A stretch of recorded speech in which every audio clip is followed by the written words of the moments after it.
What's going on? I was dragged out of bed for this. Just kidding. We got the usual panel here with us. We're going to talk about some Nottingham, some Joker, and some comics. We got the Freeze brothers here, so I honestly believe that it's going to go off the rails as usual. We got Pop Tart Billy in the house. What's going on? What's up, man? What's up, Just the Crust? Thank you for having me on, brother. Yeah, as always, brother. We got a newcomer, and then again, I'm still going to blame Meta for this, for the reason being on why we don't have a new person intro. We got White Page is 9.8. What up? What up? What's going on, man? Appreciate you coming on for your having us. cameo appearance. I was going to say this is our first full appearance, and we can argue about that for years and years down the line. Well, I mean, you're not showing your face; you're showing 1 through 5 at Nottingham. So, oh, you can get me started on the cameo versus first appearance. I had a whole thing out of journal about it on Friday. Man. Here we go, and then you got Comic Journey, who's forever cameo will never end. Wait, I thought that was us. No, I was talking about Comic Journey, but we got the Freeze brothers. I'm gonna call them AKA off the walls. Off the rails? Off the wall.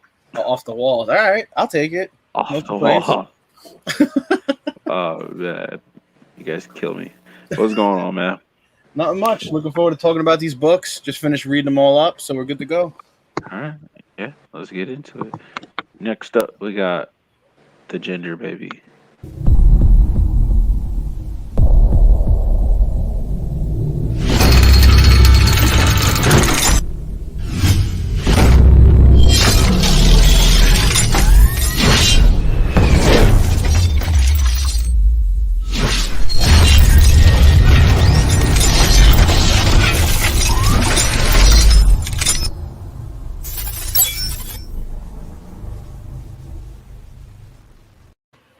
So later on in the show, you guys will realize that my boy Ginger Baby dies in Nottingham, but we ain't gonna get started. What the? Hey, everyone that read Nottingham knows it's true. J1 dies brutally. I don't think he died. I don't think Lil Jon died. You're muted. You know what, B? Nowhere in there does it say J1. Yeah, it does not say J1. Yeah, you got a different name in this book. You know we always have different names when we characters. Like I was the grumpy old man in Stray Dogs last week, you know? Oh, that was you? That's what they said? Yeah. Oh, see, he missed it. I forgot. Yeah, I was the grumpy old man. I was like, you know. I didn't say that. I think your name's Mike. It's okay. I don't think my name's Mike. I think my name's AM. Name's Bum. Oh my God, we're not gonna start this Pop Tart. I'll be quiet. I'm not gonna say anything. But thanks for having me. Thanks for having me here. Good story we're talking about this time around, so it should be fun. Yeah. Next up, we got the Troublemaker. J1. I was like, J1, you froze. It is a name what strikes fear into the hearts of anyone watching it. That's right, it's metaphorical.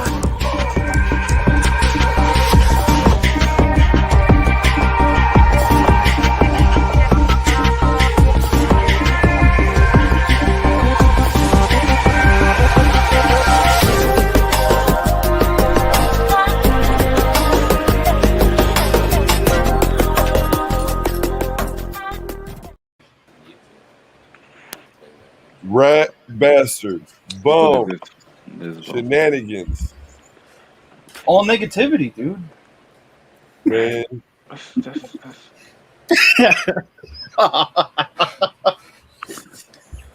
It's not like this. Iterate my favorite one. So Metal really looks like Kevin Hart. Breaking. No, I ain't that short. Was that the first cameo?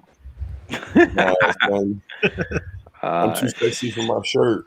Oh, right, said Fred. Let's get it. I mean, let's get it. I'm only. I If you can't really hang out. wanted to see a picture of Meta, I got you. Oh man. Oh, shit. Hey, I gotta go to a meeting here in like 20 minutes, so I won't be able to stay the whole show. But I came to show some support because y'all are bums. Oh my god, he's gonna go poop the pot. Look at him. What's up? I mean, let's let go. Oh, let's go. All right. You So got you got surfer dudes. You got Pop Tart Timmy in the house, just a crust. You got cold blooded. You got the A1 and the journeyman himself, and then last but not least, non-sticky white pages. 9.0. Oh, you got B Finnegan in the house too. You can't forget about my boy. Oh shit! What's up, Finnegan? What up? You didn't introduce him yet. Where's he at? Yeah, I did, man. He was my man. White pages. Oh He my! didn't introduce You me can't be either. doing shit like that. It's Yeah, a man. team up. That's that What is team that? A up Menage shit. a trois shit in the Marvel morning? team up. It's a I mean, Marvel team since up. you a There one man go. band, I mean, For the Wonder Twins. the Wonder Twins. I want to speak to my congressman. This shit is. No, I was in a meeting, sorry, with the artist, trying to lock him down for the commission for the avatar. So Them NFTs. yeah, son, the nifty. All right. So the first book that we're gonna go ahead and get into is going to be Where's Nottingham. my introduction? Wait. Oh, you switched spots. That's why I'm tripping. My bad. And then last but not least, we got my man Comic Journey, always drawing. Thank you. It's nice to be acknowledged. Oh yeah, definitely, man. You know, By we the way- appreciate you. By the way, this is a first time exclusive and first time cameo of Meta. Here you go. Oh, Yeah, got him. There you go. You got him. Oh shit. So now you guys know what he looks like. Just remember where you saw it first.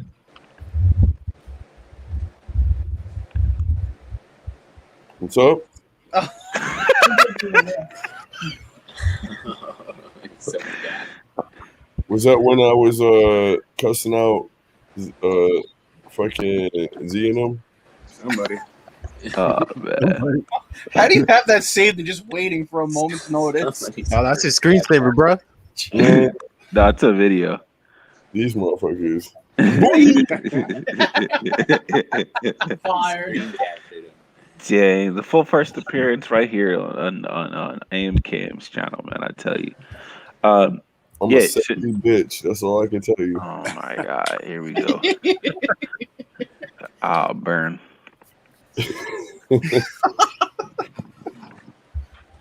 What's up, Soul Twice? We got Soul Twice in the house. Saying what it do, Pikachu. Yeah, so let's get into it. We got Nottingham being the first one. This is issue number 1. So I just want to start by getting everyone's perspective. Look, J1 right there. That is not J1, dude. Yeah, he clearly has no beard. So Yeah. They cut it off and then and the About them shorts. Let me see them shorts. I didn't even notice no Yeah, Mac short. Weldon. Mac Weldon, dude. Get out of here. Sponsored. Guys, are we doing the whole series or are we just doing the first? We might end up going over the whole series depending on how much we can get through. But I kind of want to get everyone's perspective on the book. We'll start with how do I have two? Oh, never mind. We'll start with Pop Tart, Billy. Why is it Billy? I don't know. Oh, Billy.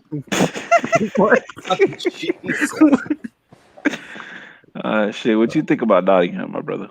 The artwork's pretty good, man. It's an all right series, man. I'll give about 6 out of 10. Damn, 6 out of 10. Wait, 6 out of 10. I mean, it's kind of it's a nice little twist, but it's kind of like I don't want to say basic, but What's basic about medieval? I just want to know. Elaborate, my friends. Elaborate.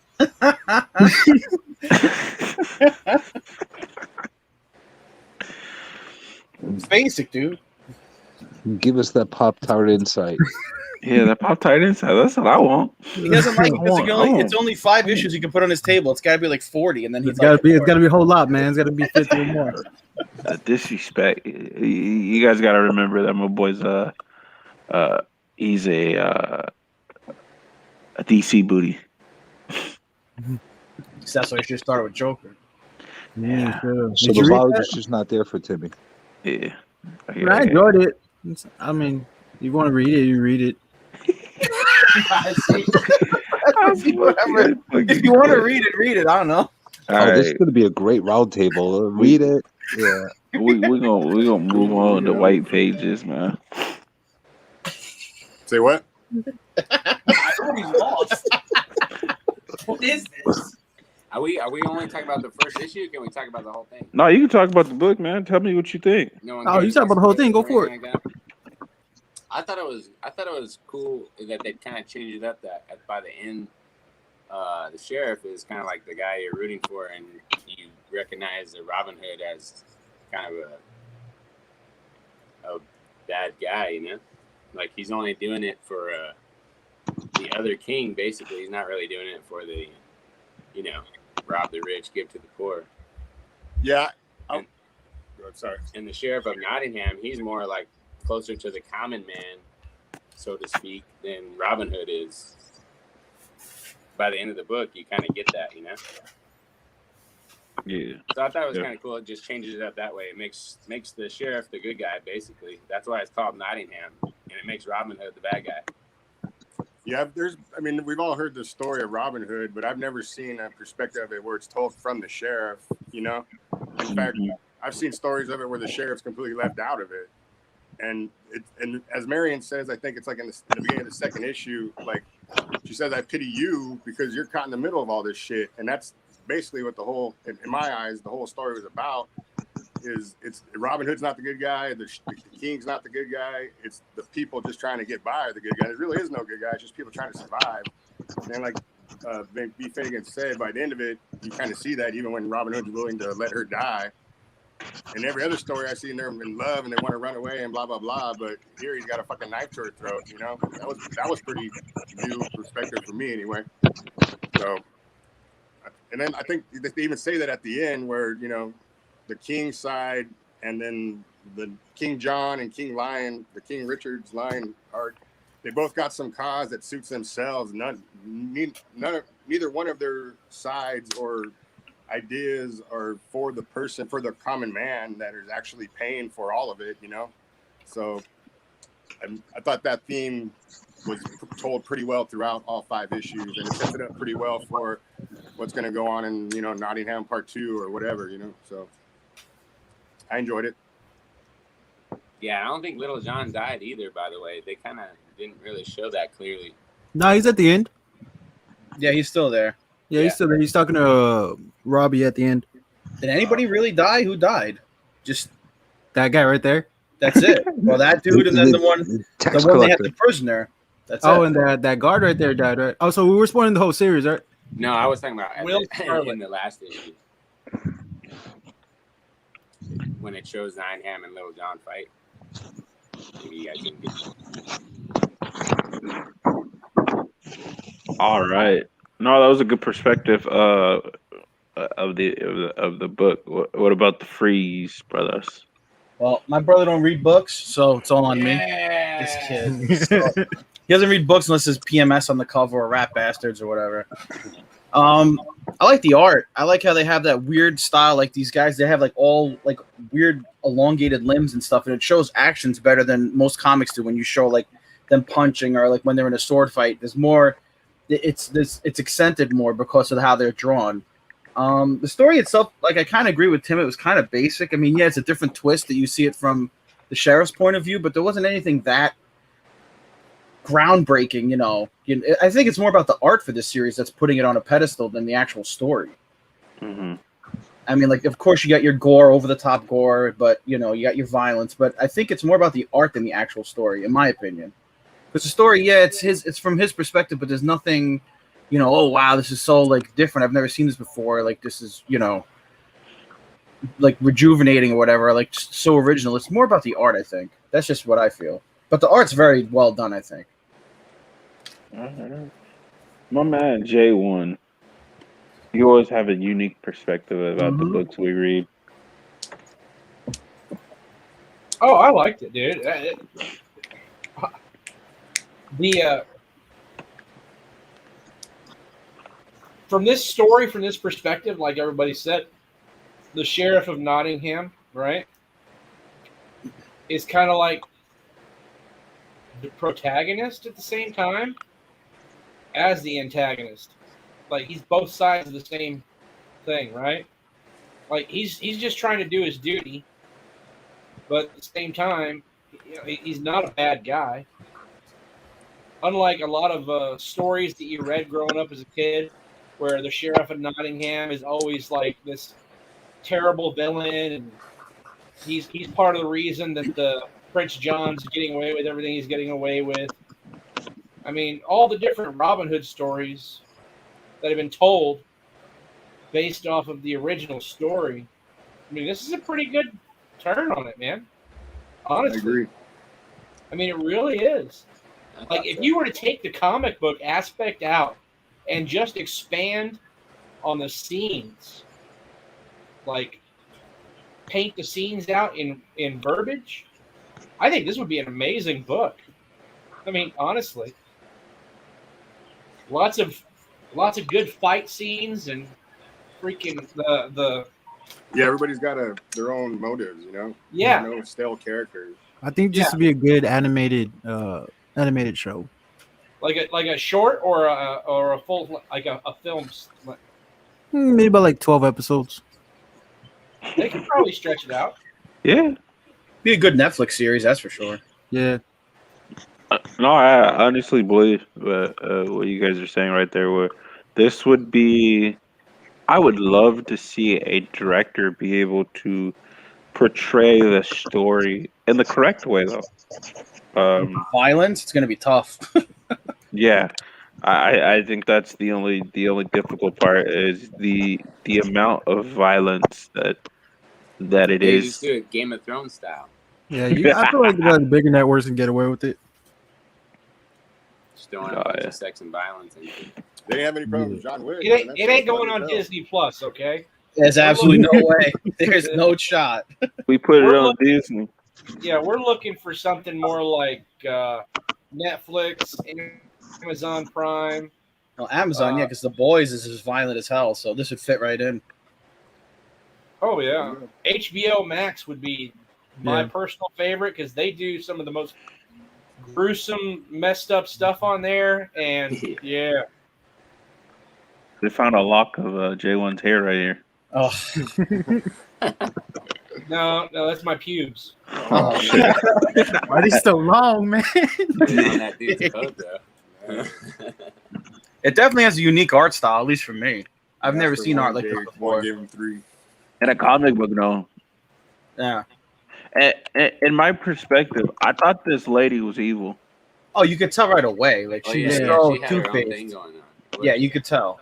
I wouldn't call her evil. I'd call her just as evil as everybody else. I mean, Yeah, she just had her own Yeah, but she agenda. was like, she was in the middle of it all, and she was like, she'll talk to the sheriff, and then she'll talk to the other side, and she that's every pretends woman I know, dude. You're gonna call them all women. she pretends not to know what's going on, and Like I She- said. oh man, I think we started a war. Well, I just appreciated that too. Like often she's just the damsel in distress, Yeah. waiting for Robin Hood to come save her. She didn't need that fool. She, didn't She need was the that fool. orchestrator of this, Yeah, she basically. had her own plan, you know, or she Yeah. thought she was the orchestrator, you know. She actually cut him at the end. Yeah. She was a better swordsman than he was. No, I like that fight. The three of them fighting. That was pretty cool. Yeah, Yeah. that was awesome. She fucked him up. The only problem I had with the art, I think the art fit the story really well. The only problem I had with it is sometimes his like sequencing was kind of confusing, like from panel to panel. With the fights, right? The You had action to like scenes, yeah. really try to figure out what was going on, or like fill in the blank because like it wasn't just like following it. You know what I mean? Like something happened in between these two panels right here. Yeah. There was a couple times like that.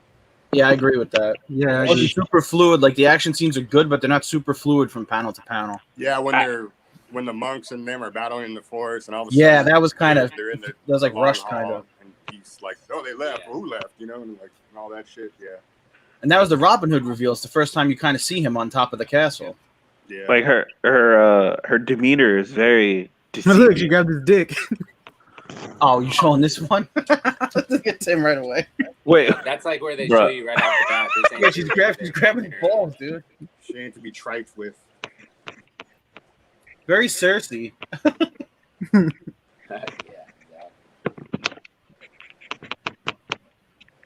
Is there any news on when the next volume's coming out? There's no news on that yet. no, I haven't heard anything. No, The trade's coming out in September.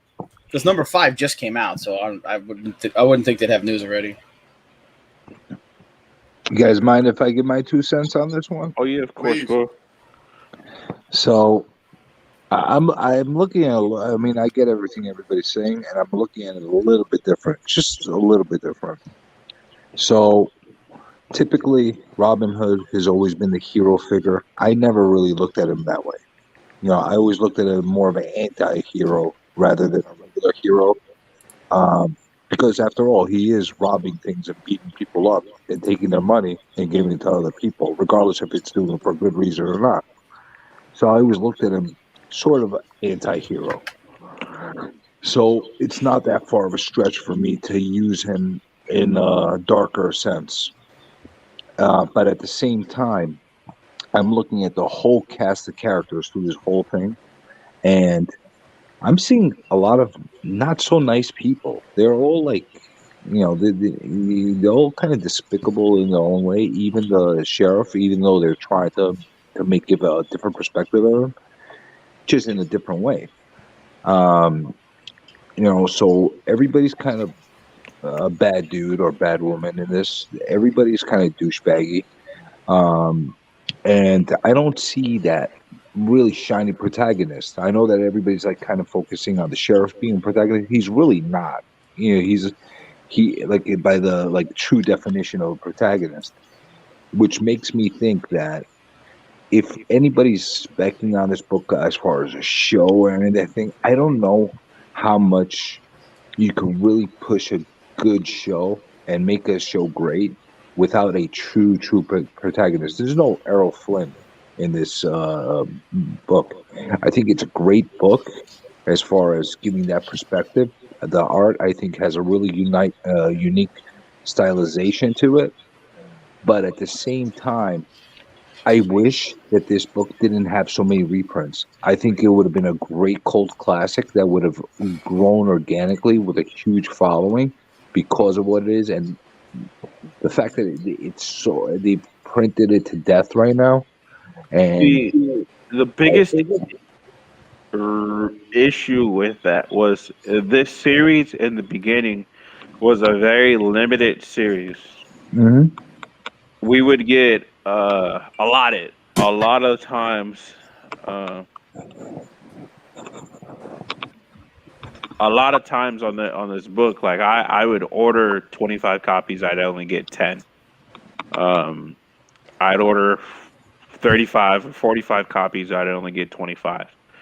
That's how low the book was in the beginning, and kind of like exactly what Comic Journey said, the prints of the actual book itself is now in a sense outrageous because we went on to 4th prints. How many prints does the 3rd issue have at this point? 3, if I'm not mistaken. I think we're on the 3rd or the 2nd. For a 2-month-old book? Yeah. You know what I'm saying? Like, I wish they let it build a better demand and a cult following, and then going with the printings rather than just rush to those printings. I know that I wish I got a issue of number one, the first printing, but I didn't. All right, fine, whatever. I ended up getting other printings of it, but it's one of those things that I think it would have worked really, really well. Of more of an underground thing because what was it? What is it called? Mad Cap or Mad Cow Mad or Cave. Mad Cave? Yeah. They're not necessarily mainstream. They could have really put themselves on the map in a different way with really growing a demand on this. Now they have made it so accessible. And yeah, they could do a Netflix or Amazon series that, it'd be pretty twisted, but it'd be a limited series. It would not be one of these things that you'd see with multiple seasons. Yeah, Yeah. I honestly believe that it'd be like a one season type of thing. I don't think that you can stretch the story without adding a bunch of bullshit that doesn't actually consist of the actual story itself. And, and you could only go so far without having a true protagonist. Like look at the boys. The boys, there's so many douchebaggy characters in there. Bad dudes, bad women, bad people in there from top to bottom. But you do have the good people that are in there as well. I think if you do it right, you can do it. Look at The Sopranos. Look at Dexter. Those are two pretty despicable main characters and those were two of the best shows that, except for the last season of Dexter. But look at Sons of Anarchy. Look at Sons of Anarchy. That whole show is all bad dudes. Who's the good guy? You make a point with The Sopranos. I didn't even think of that angle. That's true. If it's done well, maybe. Yeah. I didn't even think of the correlation, but that's a good correlation actually with The Sopranos. Yeah, because you find yourself even rooting for Tony Soprano, and it's like, wow, like that's how good that show is done. Or like Breaking Bad, clearly Walter White is a piece of shit by the end of that show, but you're actually hoping he kills the FBI agent. You know what I mean? You're like, get out of this thing. Yeah, but the thing with Walter White, he didn't start off that way as a guy like that. But that's what they kind of show you too. This guy didn't start off that way either. Nottingham, he was in this bar or whatever, blah blah blah. Oh, I kind of like his black story. And then, like I said, it's only 5 issues, so they can only expand so much. Who knows? But they do have to go after tax collectors, so that's going to be a good thing. I'm always for that. Amen, brother. Oh man. AM, you're gonna get the IRS on your back right now. Why you always going after me, man? Hey, you're the host. Your show, bro. I didn't even make money off of this. I did this for fun. You're the one that's endorsing the hunting down of tax collectors and killing of tax agents. So I am. Yeah, well, yeah, it's your show. I'm only going off the script you gave me. Oh shit, man! Yeah, well, damn. I guess I'm going down. Hey, and J1 says that's right. AM, we're doing just as you said. Wait, what the fuck? Hold on. Who said that? This is J1. I did. No. Who said? Is that in the chat? I can't see any of the chat. I'm doing this all from my phone. No, I was just pretending like I was reading a script. Oh, there you go. See, it was that believable. I missed that page. Also, if you think about it, this came out at a good time because there's nothing that really tickles that medieval story right now. Because Game of Thrones kind of, that died down. There's nothing in this category right now, so this is out at a really good time if you think about it. Yeah, they killed him. As far as the 5 issues too that we're talking about, I think initially this probably was planned as a 5-issue series, but the success, like Comic Journey was talking about, the success changed their plans and ended up in all the reprints, and then also maybe changed the storyline of issue 4 and 5 because now they want to continue it and they need to have certain characters around for that. So, yep. Same thing happened with Stray Dogs. That was probably only a 5-issue run, but you saw at the end of the 5th issue they're gonna have a whole nother spinoff. Yeah. Which on that one, I'm not so sure it affected what they what they planned the story to be so much. Yeah, They that can was go a probably lot of just the different ways story. with Yeah. different dogs and all kinds of stuff. Yeah. on that one. But Well, this one, look at obviously, Stray you gotta Dogs. keep these characters. That's perfect. How many reprints did they make of each issue of the Stray Dogs? Damn near 5. They're still Damn making near them. 5. Still making Mhm. them. I saw new ones They're today. still making. Hey. Did they get that far up? You ready for this? You know they're doing the trade paperback. They have variants too now. Yeah. Anytime that Image allows trade paperbacks on a lot of their stories.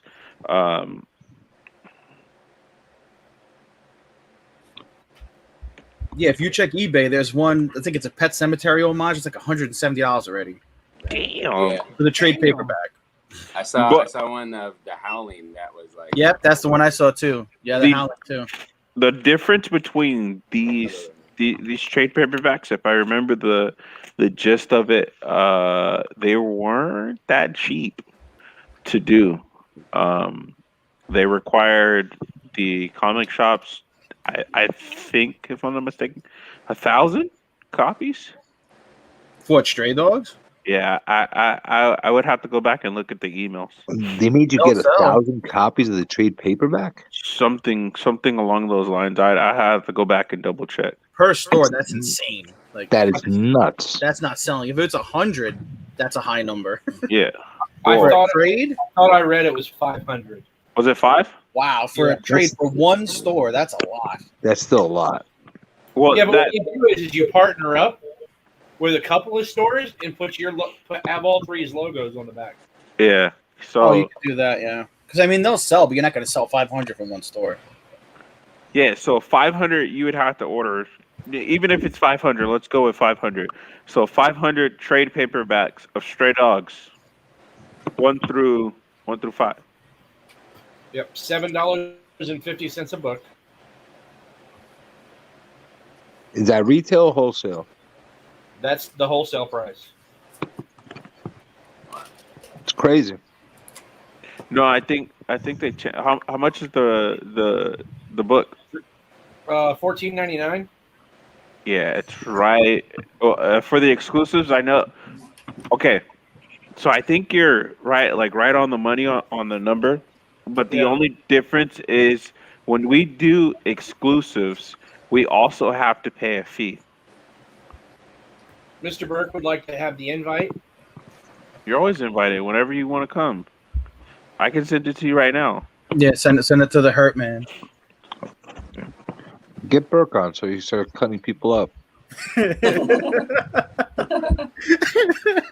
Oh, my I don't know if you read Nottingham though. Yeah. It doesn't matter if he this guy is comic Google. Even if he didn't, I True. guarantee you he knows the story. Boo this man. He knows his stuff. Oh yeah, of course he does. You know, he doesn't know the obscure stuff that I know, but he knows his stuff. If you want to come, you got the link. Guys, these guys are the ones that did it the right way with the trade paperbacks. Oh shit, I think so. that's not bad. Shelby got a triple signature. Yeah, on Stray Dogs 1. Damn. That's what's up. What about who's throwing something killing the children? Comic That was Journey me. showing the trades. That was me. I just picked this up today. You know how difficult it was to get a trade of this? Really? I put all 3 of them up and no one bought them. Are you serious? Yeah. Well, I didn't. I probably wasn't on it. Yeah, I have all 3. I put them up and like no one bit. So I'm like, all right, I put them away. Well, in my area in New York, I think I wanted one of them, and you were selling 3 at the same time. Yeah, that's what it was. Yeah. I think I just wanted a reader. Here, basically everything has been in back order since that first initial run that they did, and even the stuff that everybody got around us. Appreciate you. Clear out. I literally picked up the last one off the rack. Ooh, that's Yeah. nice. So in New York, it's this has been hot right now. Anything but- that's killing the children can't stay on shelves. It just goes. Except for number 12, for some reason. I think I went around a lot. I don't know why there's like a million copies of number 12 everywhere. I have Every a couple of shop, number 12s. every shop has like at least 10, 20 copies of it just sitting there. Is that the issue where they started getting the printings right because the first like 10 or 11 had like very limited release? That's why they're so valuable. It's possible. It's the one with the Yeah, I know. the Which, morgue, yeah, the morgue the cover. morgue, yeah. I think that might be the first one that was mass produced. It's a great cover.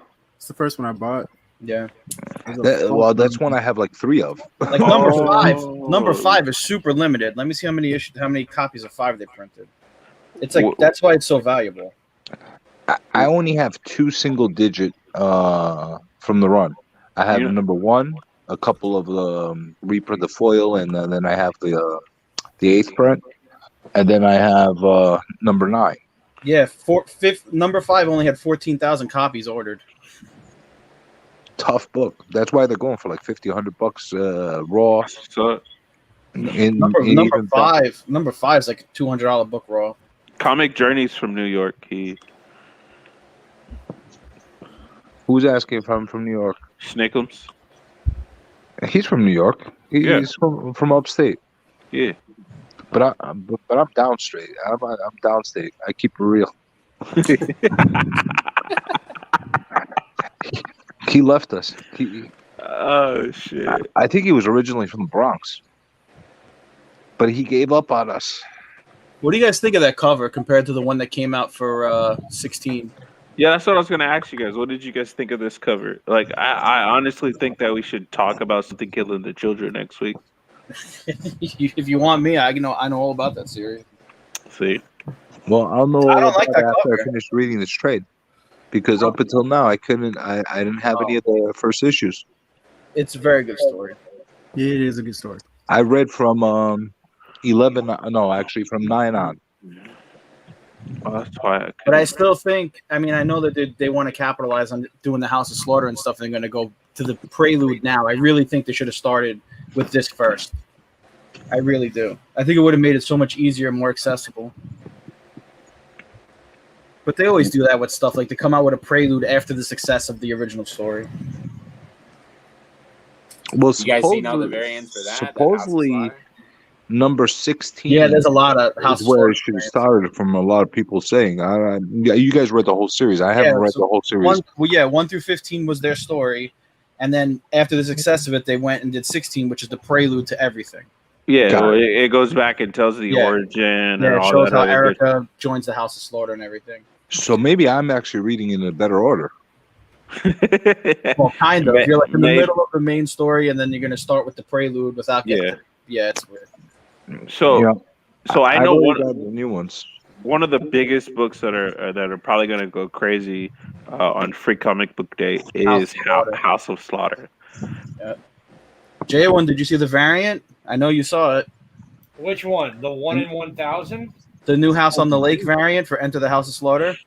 That's the 1 in 50, I think. That thing looks so sick. Are they There's actually also a doing 1 in variants for 100, that? a 1 in 200, a 1 in 500, and a 1 in 1,000. I haven't seen any of them. Wait, they're actually doing variants of the Free Comic Book Days? No. It's just Variants of the official release of it. yeah. There's House of Slaughter number one. Free Comic Book Day variant of an upcoming release. Yeah. I got you. I'll pull it up. I wonder if they're going to have a Department of Truth variant. They might. Of what? Of Enter the House of Slaughter might have a Department of Truth variant because they did that with Something's Killing the Children and Department of Truth. So the 1 in 25, I don't have an image yet. The 1 in 50 is The Nice House on the Lake, I think. That's what J1 said. I beg to disagree with J1 half of the time. So that's the 1 in 50. Yeah, that cover is So you insane. mean the Nice House on the Lake homage? Yeah. No, because there's no house. No, that's the Nice House on the Lake homage, that one.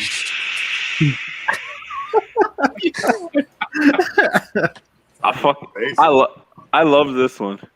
That is very nice. I thought this was sick. That looks like one of the prints. Oh, what number is that? 9 or 12? No, 11. That's like the same cover for the second print of like number 9 or 11. What do you know, Fryson? Dude, come on. Some of the best covers ever. Oh my goodness. The one in 200, the one in 500. Oh, that's pretty cool. Let me see that one. I don't actually like that one. That's nice. That's a different look for them. Wow, that's totally different. Yeah, it's different. I don't like Yeah. it. You Wait, don't? I don't like it. what I do issue like is that of? That's That's number House of one. Slaughter. It's all these variants of House of Slaughter. But actually, the official new one that comes out, not the Oh, free comic book they want. these slick rat bastards. Foil. Foil. Oh, it's the Frizen cover, just foil. Yeah, it's gonna be foil, That's Is Robert hopping on? bruh. No, he said he was going to bed. Ah, He says he has a speculation question, but that was 2 minutes ago. I don't know. What's Post the it, Robert. speculation question? What's up? Where you at, son? That is a nice cover. I like that one. Imagine it in foil. Like now Yeah. that I There's I only would been do- 2 foils prior to this, right? The local comic shop day and then the number 1, the Frizen. Yeah. The only 2 foils of Someone's Killing the Children, and this would be the third. honestly, they got to limit the foils. You know, a lot of the new books have been popping up with foils here and there. It's nice to keep it like a little more limited than what you're seeing. Not necessarily with killing the children, but I'm seeing them pop up more and more on a lot of different issues. Every issue of Berserker. Oh yeah, Yeah, they're getting crazy with the Berserkers now. Yeah, I don't know about that, Robert. I'm kind of new into comics. Adam, the Legend of the Blue Marvel. Oh, I got that series. Okay, I'll talk on that one. That's fine. Yeah, I don't know. real tough. Never heard of book it. to find. CGC. So that is a super ultra low print count book. First appearance, the Blue Marvel, Adam, number 1, right? And there's a 2, 3, 4, 5, and then there's a trade paper. The trade paper goes for hundreds, right? I mean hundreds. Number 1, man, used to be able to get a nice copy for $400 to $500. Ain't that way no more. I think the ceiling for it. I think that book is going to specifically, issue 1 of it is going to blow up more so than Miles Morales did. And not because he's going to be more popular than Miles Morales, but because the scarcity and the rarity of it. Yes, sir. And please, nobody take this the wrong way, but I will. ethnic characters are they're hot, right? They are. Just like Marvel's trying to play the unisex, not whatever. They're marketable. Yeah, I mean it is. I mean they're trying to play to the market right now, and it's smart. And Blue Marvel, you know, another oh my god, hugely powerful superhero that happens to be black, but that thing is going to go.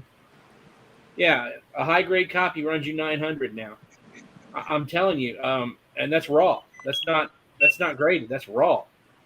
I for sure. So I'm gonna put that book in the price range.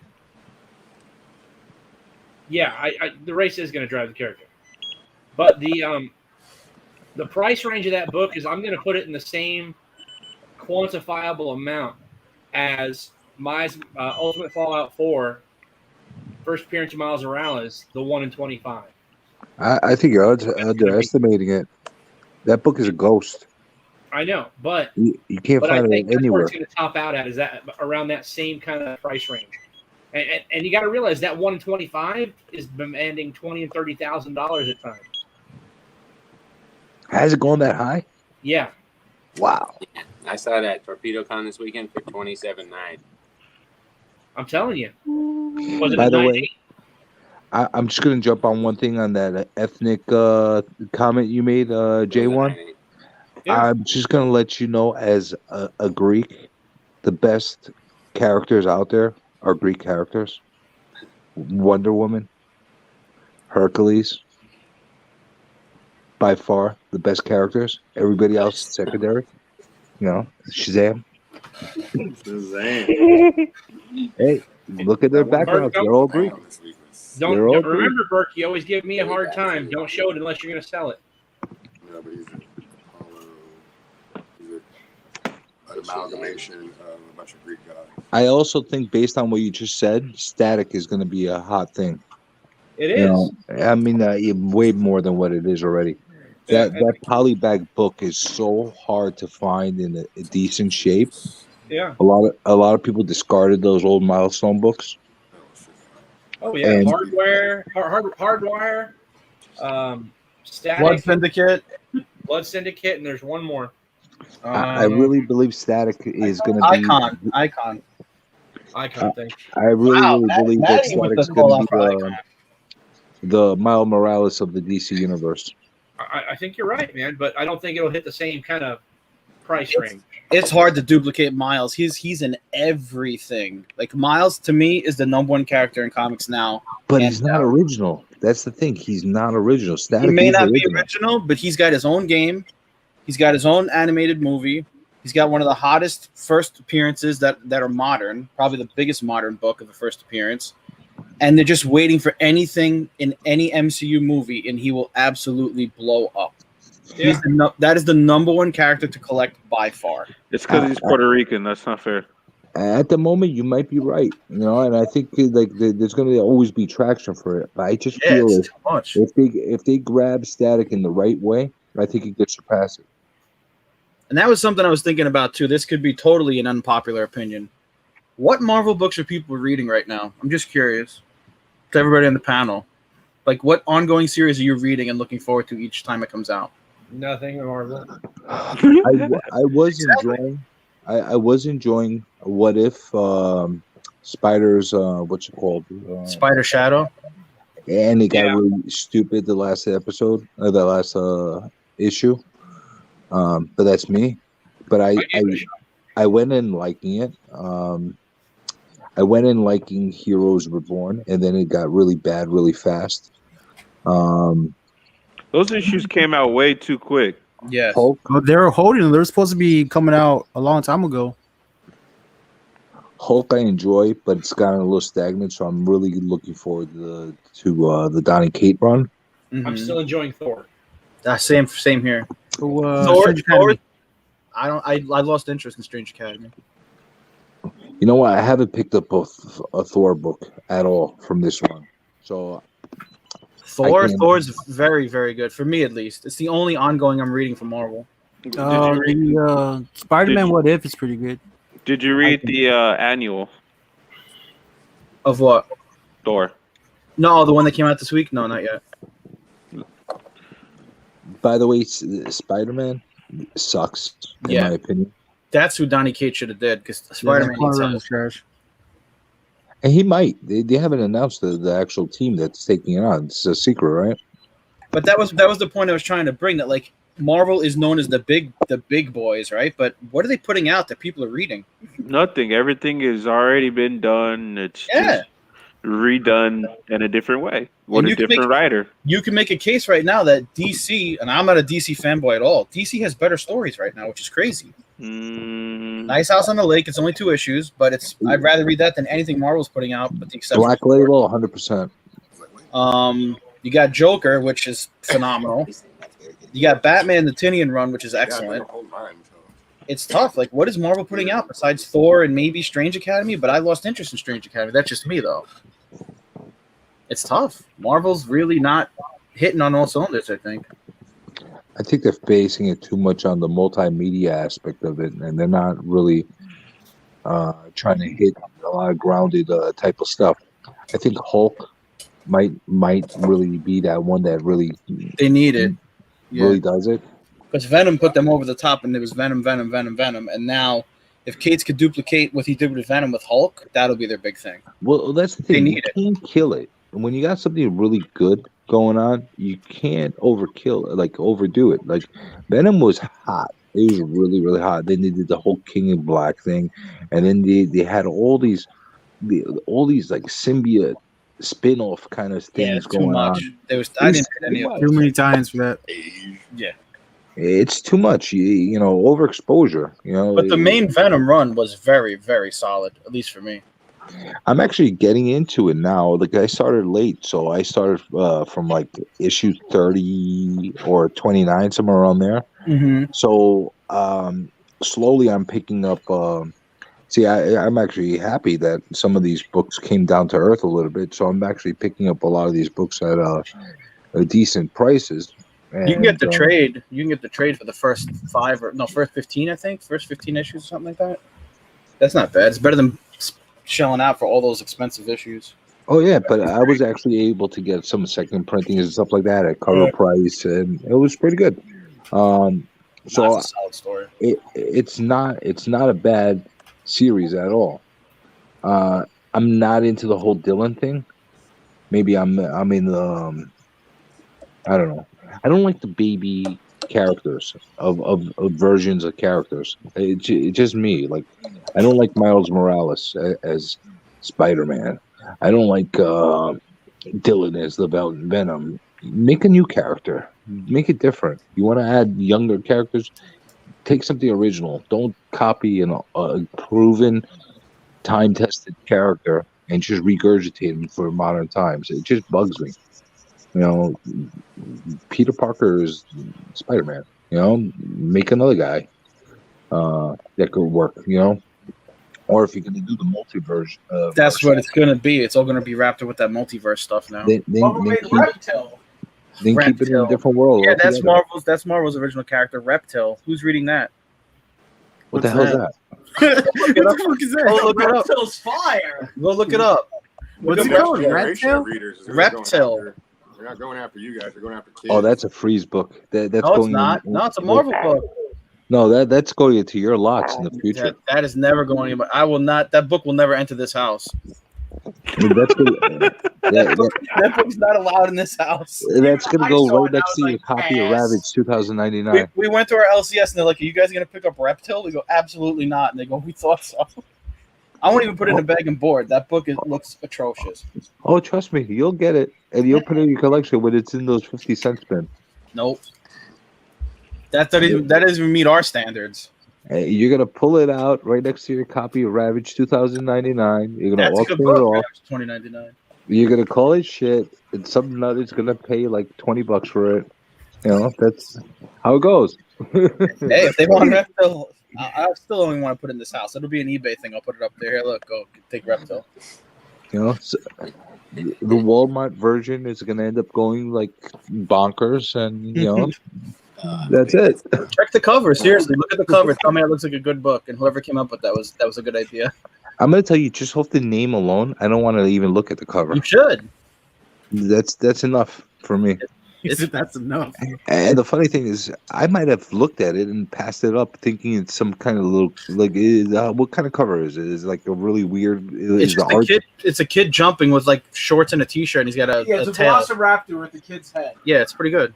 There you go. I probably just You went can't right miss by it. it, You and can't miss it. ignored it. There's 1,000 copies at every LCS. You're not missing it. So I probably ignored it. You know, I tuned it out. I put it with the rest of my little teeny Turn into bopper Reptile's characters. Spec show talk. no, there's enough of Reptile talk. Reptile. But I mean, if like I was saying with Marvel, how do Marvel and DC compete with the originality of all these independents and their success? It's not going to be easy. They're chained to their characters. That's the problem. They're chained to these legacies Yeah. of 70 years of characters and story and bullshit that they got to mine through to fucking find a good one. That, hey, have we done this yet? Oh yeah, we did it 3 times actually.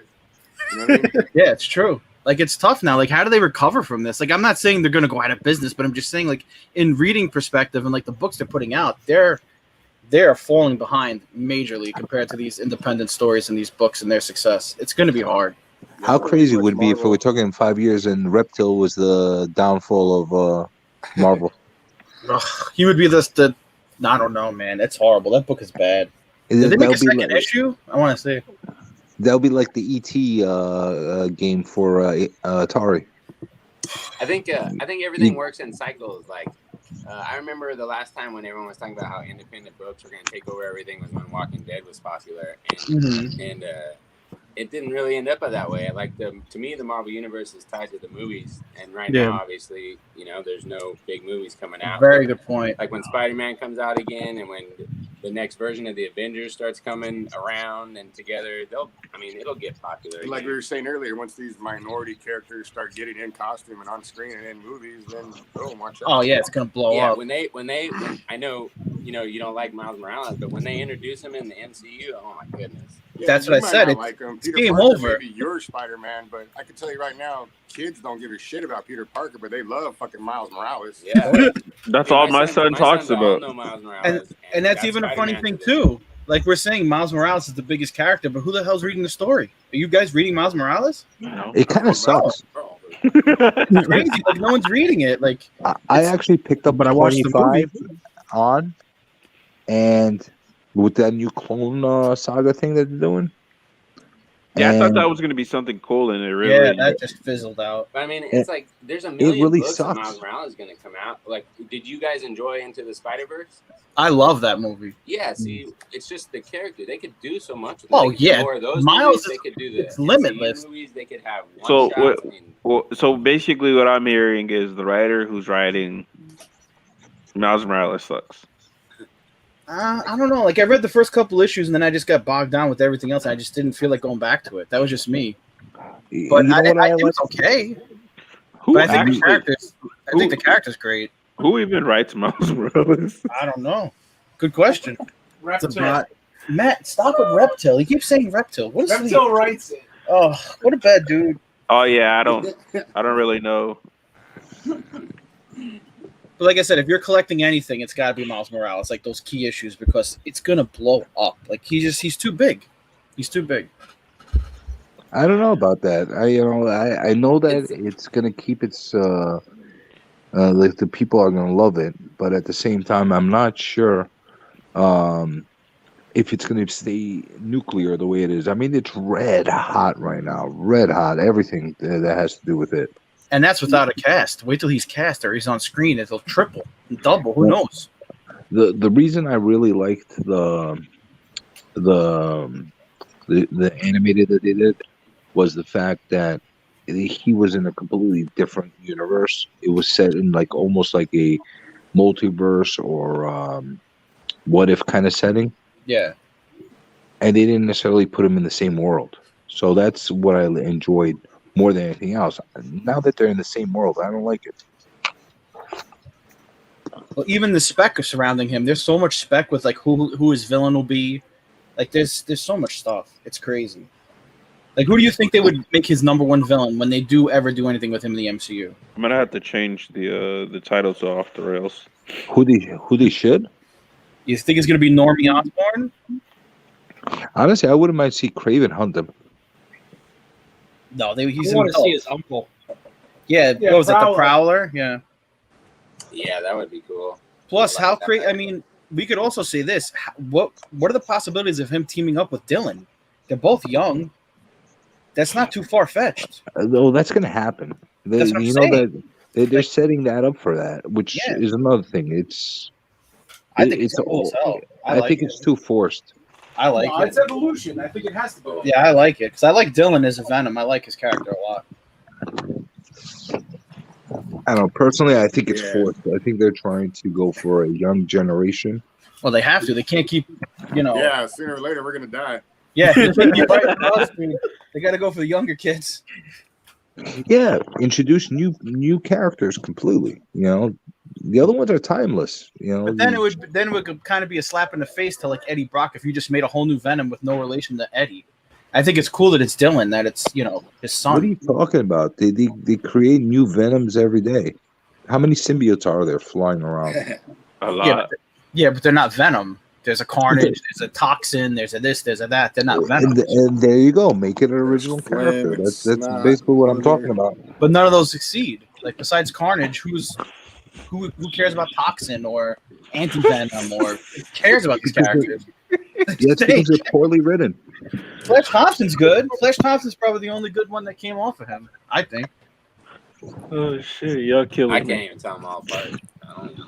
you write something interesting, intriguing. I mean, the Flash Gordon guy has Yeah, something to it. Flash Thompson's cool. Yeah, I like Hey, him. Flash Gordon. Yeah, Flash Thompson. I mean, there's something to that. Yeah, that was a good one. That was good. And Yeah. Carnage, but the 900 symbiotes after that, who even cares about it? because they're just being written to be written. Yeah. There's got to be some kind of substance to it. Maybe Scream will be the next one that takes off.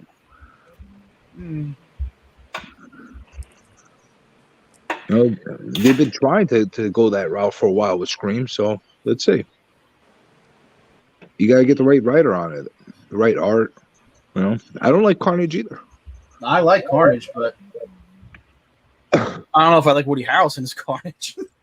I just don't like how extremely overpowered they have him. Yeah, that was my problem with King in Black. Really, Venom is more powerful than Silver Surfer and Thor now. Yeah, especially Thor in the current run. Like, come on. Like if you're reading Thor, he's ridiculously powerful in the current run. Yeah, like it's supposed to be, He's a god, goddammit. Thor. Yeah, The guy, goddamn. Dude, he was the Herald. He was Galactus's Herald. Like Gore and Galactus, and then all of a sudden he uses Galactus's helmet as a throne. Venom's like, no, give me your hammer and give me your surfboard, and now I can beat both of you up. But like I said, I think Donny Cates left Venom, the character, in a better spot than before the series started. Venom's insanely powerful now. A little too overpowered, yes, but he's in a better spot than he was before. Well, that's because the people that took him on before kind of like made him like a gimmick, Yeah. They didn't really take the character seriously. They didn't take anything. The thing that makes Cates really a great writer is the fact that he takes a lot of history and a lot of previous writing into consideration, and he really knows how to blend it all together. He definitely uses it as reference. He doesn't just decide, I'm going to take this thing and completely reinvent the wheel without taking into consideration anything that's going to be written, was written before that. So that's why I think he did really well with that. Really, really well. Just like his run on Thor. Look at all the history he pulls out of there in order to develop it. That's how you're going to develop great writing and characters. But when it comes to Venom, it's been a shame what they did to him. Even like the stuff that they started with his original series, it was terrible. I collected it back then, but it was terrible. Oh, Lethal Protector? Yeah, all that. Mace or whatever the other guy is, or it was really bad. Actually, there was one run story that was really great that nobody really knows about, and nobody even just like take into consideration. It's called, if you ever pick up a copy of it for cheap, pick it up. It's The Vault, I think it's called. It's a one shot. And it has to do with him going and breaking out of the vault, or really death trap, I think it's called. It's a green cover. It's really great. It's really great. I'm gonna find out what the exact name is. I think it was Death Trap. Really, really good. And then there was a follow up with an Avengers Death Trap, which is terrible. But the Venom was really, really good. Really, really good. And So there was Go ahead. And there was a UNICEF one shot that was done that had great art on it. That was a decent shot that showed him the way he should be. But other than that, all that stuff from the 90s was really bad. It was all just trying to get people to buy copies. Yeah.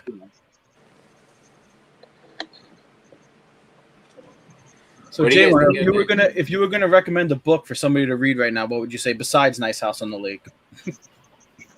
Well, that was going to be what I would suggest. That's why I said besides that. But if I was going to tell somebody to go read a book, and I want it to be something that's continuing. I want it to be something that is going to be ongoing for a bit. That way it's not like a one and done or five and done or something like that, right? Yeah. I would go find something by Colin Bunn. I think they do a really nice horror run.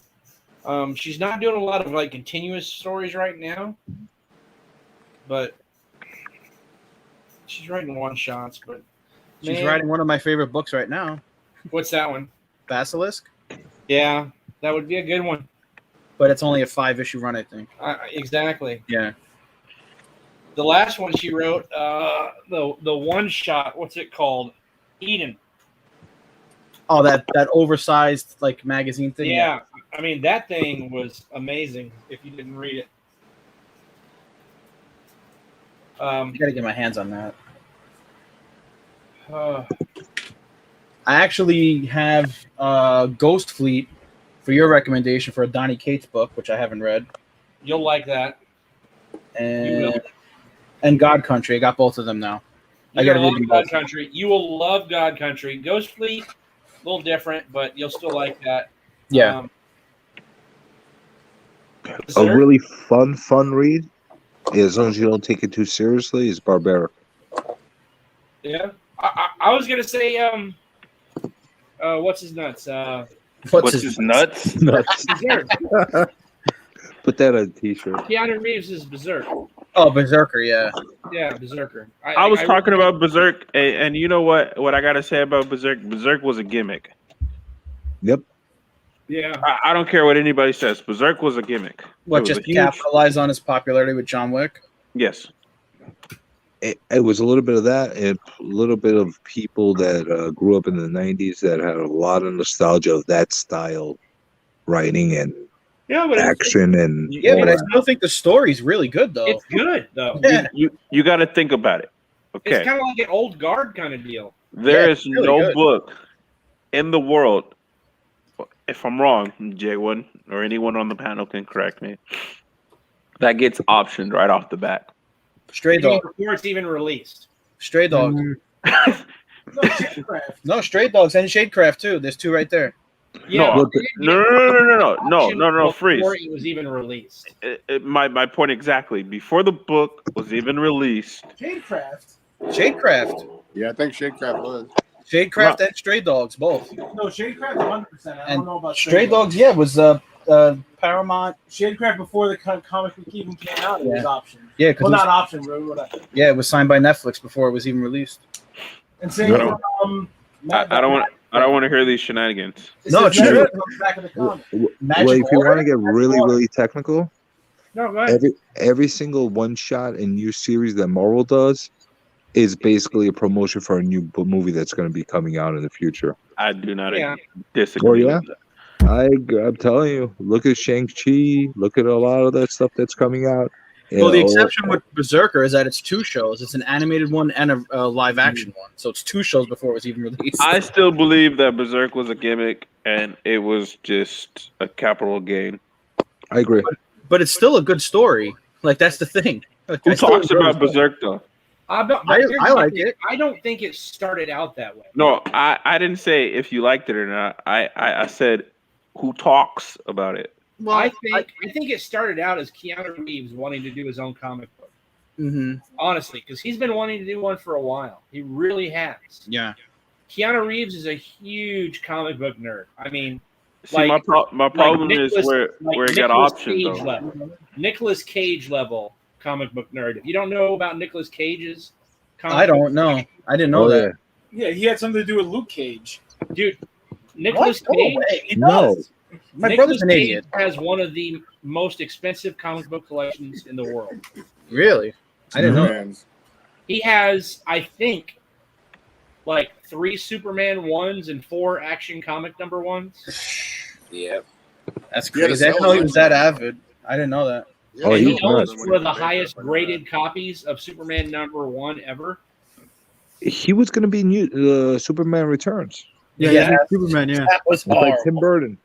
He was going to be in Tim Burton's Superman, and then something happened, and the Yeah. movie got dropped. I think there's like a documentary about that. They have like behind the scenes footage of Yeah. and everything. by John Schnitt.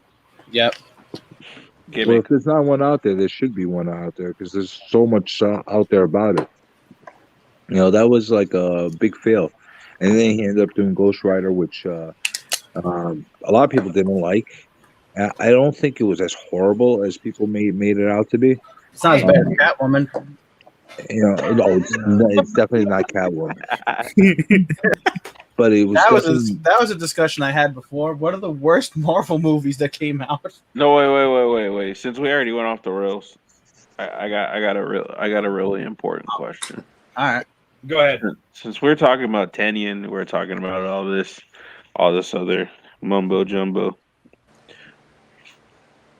Do you think that House of Slaughter will be overprinted? Of course. Yes, Yes. 100,000%. There's a 1 in 2,000.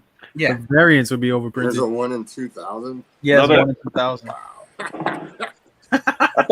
I thought we went all the way up to 100. I mean, Oh my 1,000. 2,000. Is it That's 2? something. That's thought what that everyone said. Damn. I'm gonna go Jalen's double my check. source. what you consider what do you consider overprinting these days? Well, 2,000? 1 in 2,000. Overprinting, right? Honestly, I think overprinting is when you get past the 100,000 copy mark. Yeah. Do you think it'll get there? Oh, Yeah, yeah. but even, Yes. even 80 or I 90,000 guarantee- copies, so that I book would be worth have- less than It stops at 1,000, Jay. Does it? Yeah. I swore there's a 1 and 2, but maybe that's a different book. But I actually have, like, I'm a member of I don't even know how many different fucking comic book groups, right? Tennian lovers forever. Yeah, and I've I had want to join that one. I have had 3 different people reach out to me to see if I want to go in like 30-70 on trying to get to the big one, and then I get the larger portion of the lower runs. Like I'd get one of the 1 in 500s and then a higher percentage of the others for people trying to get to the 1 in 1,000. Goddamn. Crazy. Damn. And I'm like, no, I don't. There's no way I'm gonna do 1,000 copies of a freaking book. But I think that's the key. So you're gonna have to order 1,000 copies, right? In order to get one book. I've looked at the prices of some of those books. They're gonna go high in the beginning Yeah. because it's easier to access. Yeah. Yep. But in all actuality, the price of the amount that you're paying versus the actual worth of the book is not going to be the same as when the book comes out. Maybe 4 or 5 years down the line. Yeah. It will change, but the only one that I've seen in the last couple of years that's actually held its value is, honest to God, the 1 in 5,000 Berserker 1 signed by Keanu. Yeah, because it's signed probably. And that thing is still going for like 10 grand sometimes. God damn. Oh, dang. So that one is the Yeah. only book That's out it. of the whole bunch that actually made it there. I think a lot of it is because he signed it and who he is. But that, yeah. But you got to think about how much comic shops had to spend Yeah. in order to get that book. Was it worth it? We'll see. No. Because they probably still have those issues. They have long boxes. Like my shop, they got up to the 1,000. When Yeah. that show hasn't Right. come out, who knows? They had how many somebody that people wanted the that 1 aren't in into 1 in comics are gonna come 1,000. looking for it. You know? And that guy bought, like the guy that wanted the 1 in 1,000 had to guarantee he'd buy 100 copies, right, to get the one, and then pay a good hunk for the 1 in 1,000, Yeah. right? Well, let's think of it from a dollar cents point of view. Yeah. If I don't know what the discount that they do on the Boom copies are. Right? I can give you a rough estimate based Okay. off of since we are the comic shop. So is it what, like 40%? Or 45? 35? So in order to get 1,000 copies, we're looking around spending about 2,300 2,300. roughly. No, I mean like per issue that you have to build up. Like how big of a cut can you get as a comic place if you're going to be buying that kind of volume? Our highest volume to date that I'm aware of is 55%, but it also But depends not on Boom, right? on Boom. Our highest on Boom, I think it's like 52, 53%. All right, so If you make it there. So call it 50, just to Yeah, be you on the gotta safe wait. side. If you go berserk and you like berserk for berserker, um, if you go berserk and buy like 1,000, 2,000 copies or whatever it is to get to that run, if you're at that 50% point, is it at that point you sell whatever you can the first few weeks and then you liquidate everything for like 25% off, 30% off, 40% off, just to get all that stuff off in order to get that incentive copy. Do you think that would be something that many places will do? Because I've seen this in the past in local I places. for Berserk, I can honestly tell you, and it kind of sucked in reality when you uh it sucks in reality because even for like comic shops myself, it was hard for me to sell a ratio that I had to spend money on where I would have to a 1 in 25, I'd have to sell for 10, 15 bucks because the market is inflated. So I can't charge what it took me to actually get to there. So it's a beyond a gamble. It's like it's really one of those situations where you better hope that you sell all those copies within the first month, otherwise So you're so done. like a small shop like myself, I couldn't go above 500, and I won't even do 500 because I can't see myself wasting that much money on Tanya up. on one book. That's how most comic shops break themselves because they say, "Oh, this is a hot book." So let's say, like House of Slaughter, right? There's going to be 20 now. Okay, so the reason, so I'm going to go back to the House of Slaughter. So the issue with House of Slaughter, and as I was upset in the initial beginning of House of Slaughter because that was one of the one of the books that we wanted to bring to you guys as a community. Did we get approved? No. But as I started to think about it, it became more clear that it was actually a mistake if we did it because there's 20 spots for House of Slaughter, right? Each comic shop that has to get that exclusive, that has that exclusive, they have to get 1,000 copies minimum. Whether it's the trade or the virgin, anything after that, I think the minimum per cover was 1,000 copies. That's a lot to move, even if a popular book like that. Yeah. Yeah, that's 1,000 copies was the minimum. Now, Boom's initial minimum print run is 250, if I remember correctly, because I've talked to like 5 different publishing companies. To But get an exclusive was $250. the minimum print count for an exclusive is 250. Oh, So you make a jump from 250 copies to 1,000 copies. So that's already 20,000 copies. That's if the comic shop does one cover. That's too much. That's too much. yeah, but the exclusive I think is a little bit different. One, it's an advertisement for whoever's doing it, so that's part of the equation as well. Having your logo, having the comic shop or whoever did the exclusive on the back, I think is a big thing. You'll be able to sell a bunch of them online as well. That helps a lot. But getting those trades, everybody's going to have them. Everybody's going to have them. It's a hard. I mean, I'm almost feeling right now. Like I'm being in a time warp and thinking of the kind of books that people were ordering of like X-Men 1 and X-Force and that kind of stuff. Mm-hmm. X Force for me on our X Force is fairly low. I think the most that I'd order at X Force is probably like 10. No, I'm talking about the '90s X Force Okay, one, yeah, and that's. I was talking about today's date. I thought you were uh, talking about today's I'm date. talking about. There's an X Force book now. I didn't even know that. Yeah, it sucks.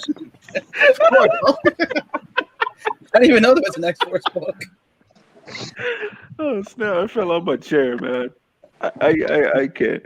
Actually, I was thinking about this. Could you compare, if you want to do a good comparison of the potential of Enter the House of Slaughter, do you think that's going to be more in demand than Something's Killing the Children 16? No, my That's what I'm honest saying. opinion, right off the back, I'm going to say no. Yeah, I agree. Because 16, you didn't. Everybody wanted 16. They wanted to see what was going to happen. I feel like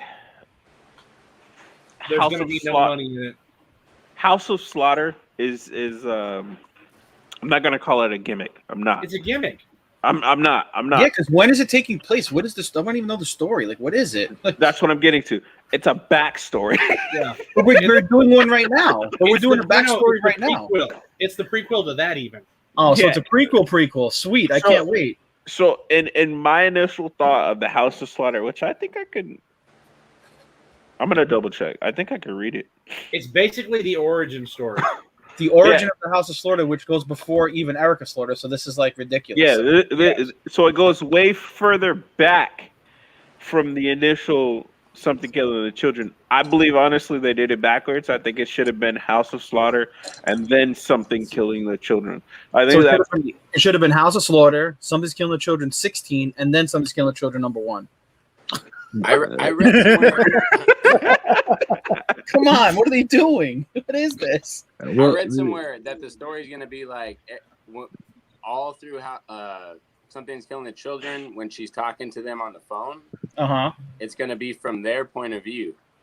So it's happening during the That's 1 through what 15 I read run. somewhere. That what it was going to be at least part of it. It was you were going to see all of her phone conversations from the House of Slaughter point of view. I get the how should I put it? I get the Strange Academy vibe from the House of Slaughter. In what way? I don't know. It's for whatever reason I just get that vibe. You just gonna see a bunch of kids training to kill demons.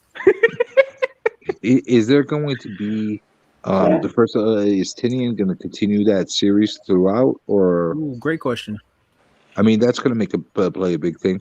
I'll say something. If the value, if there is something significant that happens in that issue, or some significant characters are introduced in that issue, yeah, I could see it sustaining. Now, but if nothing like that is happening, and it's a pure prologue, it's going to fizzle fast. The only character it could be is the old guy who runs the House of Slaughter, whatever his name is. But what I honestly think is going to happen is #1 is going to be a big key, in my opinion. You mean Something's Killing the Children 1 or Enter the House of Slaughter #1? House of Slaughter. How? I honestly believe that they're going to introduce a new character, but the problem is the inflation of the prank count. I think that's going to be the biggest issue. Well, also, the timing is off. We're doing a prequel right now. We're only on issue 2 of the prequel, and they're going to introduce a pre-prequel? We're actually on 3. And this book does not come out until October, which is Halloween time. Am I right? And does anybody know the current run? Yes, you're right. That is Halloween time. Is 16? Is it going to go through 30? 16 through 30? Because we had first 15. Then we're going to go from 16 to 30. We don't even know. The established time frame that we're supposed to get House of Slaughter #1 is 10/20. So for Something Killing the Children, let's see where we'll be on Something Killing the Children. You'll have 2 Something's Killing the Children books out at the same time. That's crazy. Well, can I ask you something? Since you got the shop now and you're ordering, when's your deadline to order the first issue of FOC? Yeah. For which one? For House of Slaughter. 9/12. I'll go back and double check.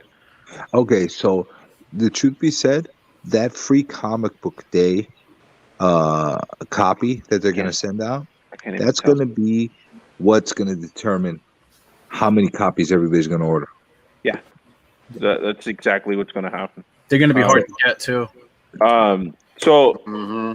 the one thing I got you. I got you. Don't say that. I already Didn't talked say to Miguel anything, about man. that one. Didn't say a word. Who? Miguel, Why you talk to me again? I see. Y'all fired. I didn't talk to anybody. You could put one in my box. I ain't talk to nobody. You know I love you.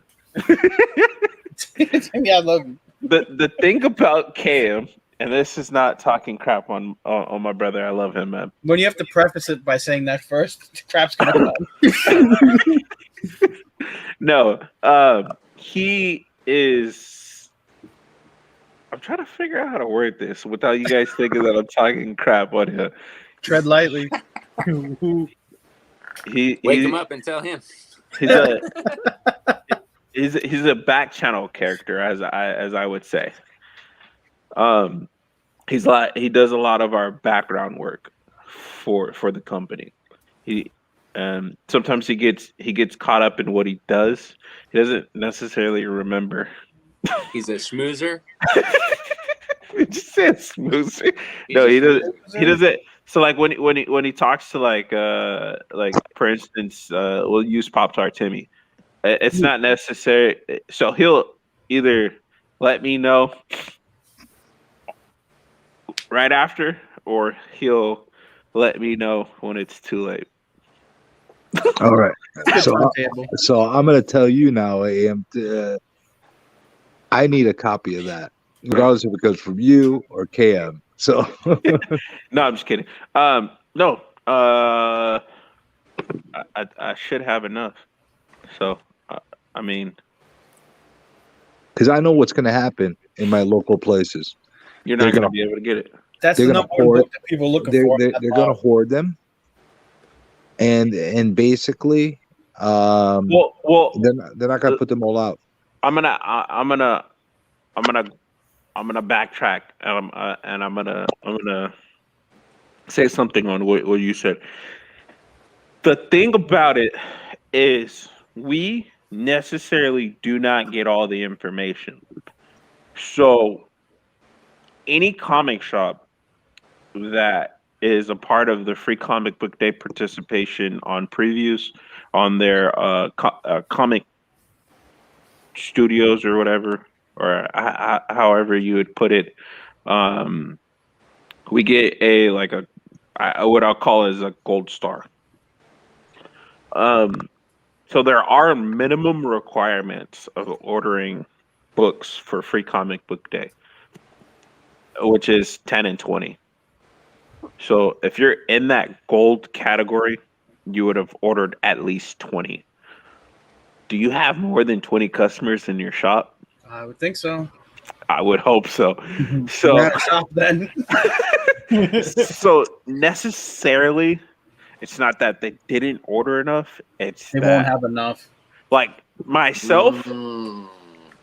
in my opinion, I'd probably run out of House of Slaughter right off the jump, due to the fact that from our pool members, almost each one ordered one, and they can order it in advance, like Beef Finnegan, Harry Seward, or White Pages, you would call it, J1.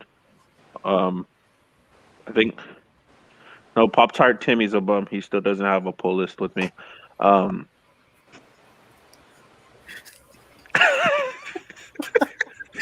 But I paid for the year.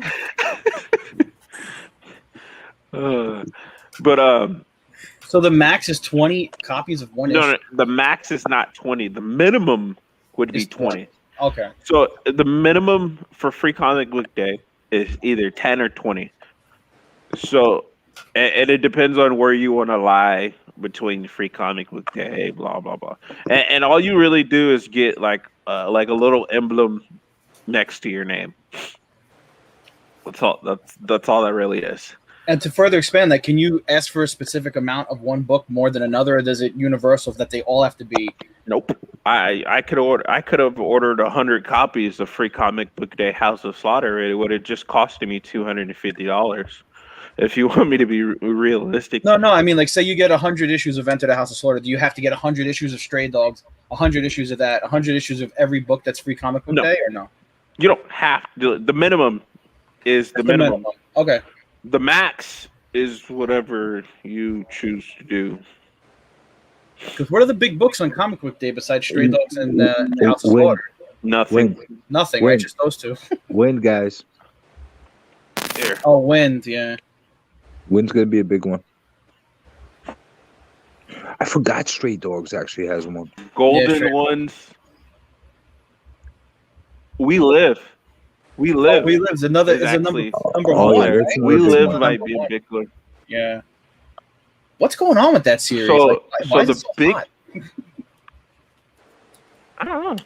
I I really have no cannot idea. answer that question. I can't either. So House of Slaughter, We Live, and Stray Dogs, I think are going to be the major key books in Free Comic Book Day this year. Which means one of these books that nobody's talking about is going to be the one that's going to be worth a lot down the line. So I know that there's an Avengers. Is there a Reptile? That might be the sleeper. No, there's no damn reptile.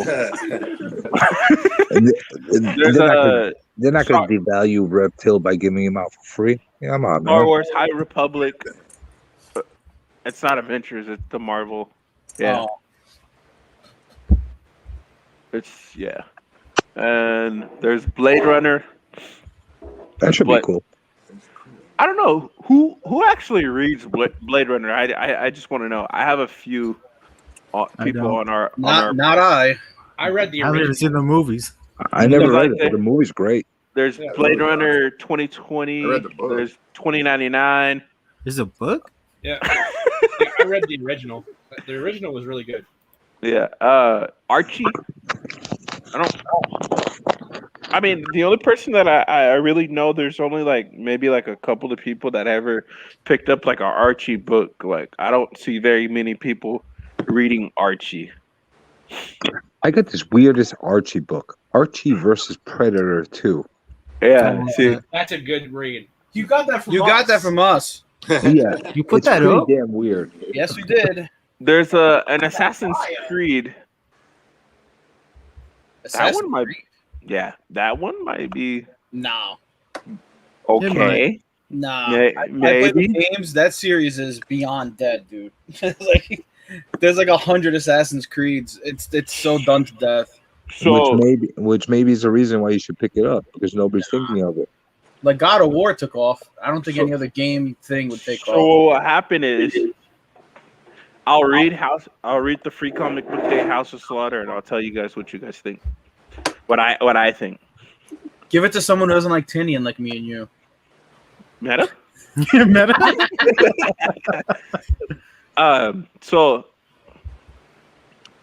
I'll be able to give you guys a firm answer whether I think House of Slaughter is going to be any good, since it's the prelude. To the prelude. Sweet. Wait, is it a prelude or is it actual It would be a great edition? prelude. It would be 2 before everything that's happening. No, what I'm saying is it a prelude to what House of Slaughter 1 is going to be, or is it going to be the actual House of Slaughter? I honestly, I don't think they're going to give you the actual story. I think they're going to give you just a prelude of what the actual story is, Yeah. and that's really going to really determine the factor. See, Boom is smart. I'm going to tell you how. So they announced the House of Slaughter exclusive. Then we have the House of Slaughter for Comic Book Day. So the cutoff for the exclusives are already done. It's over.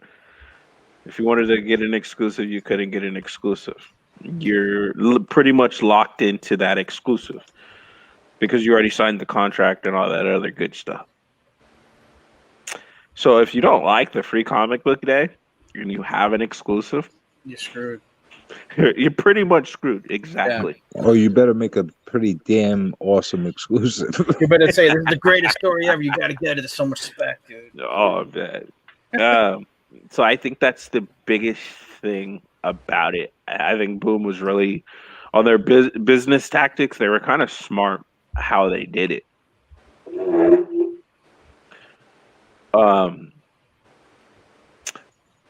But I could tell you guys next week when we come back and talk about the next book that we pick, which I think is going to be Something Killing the Children.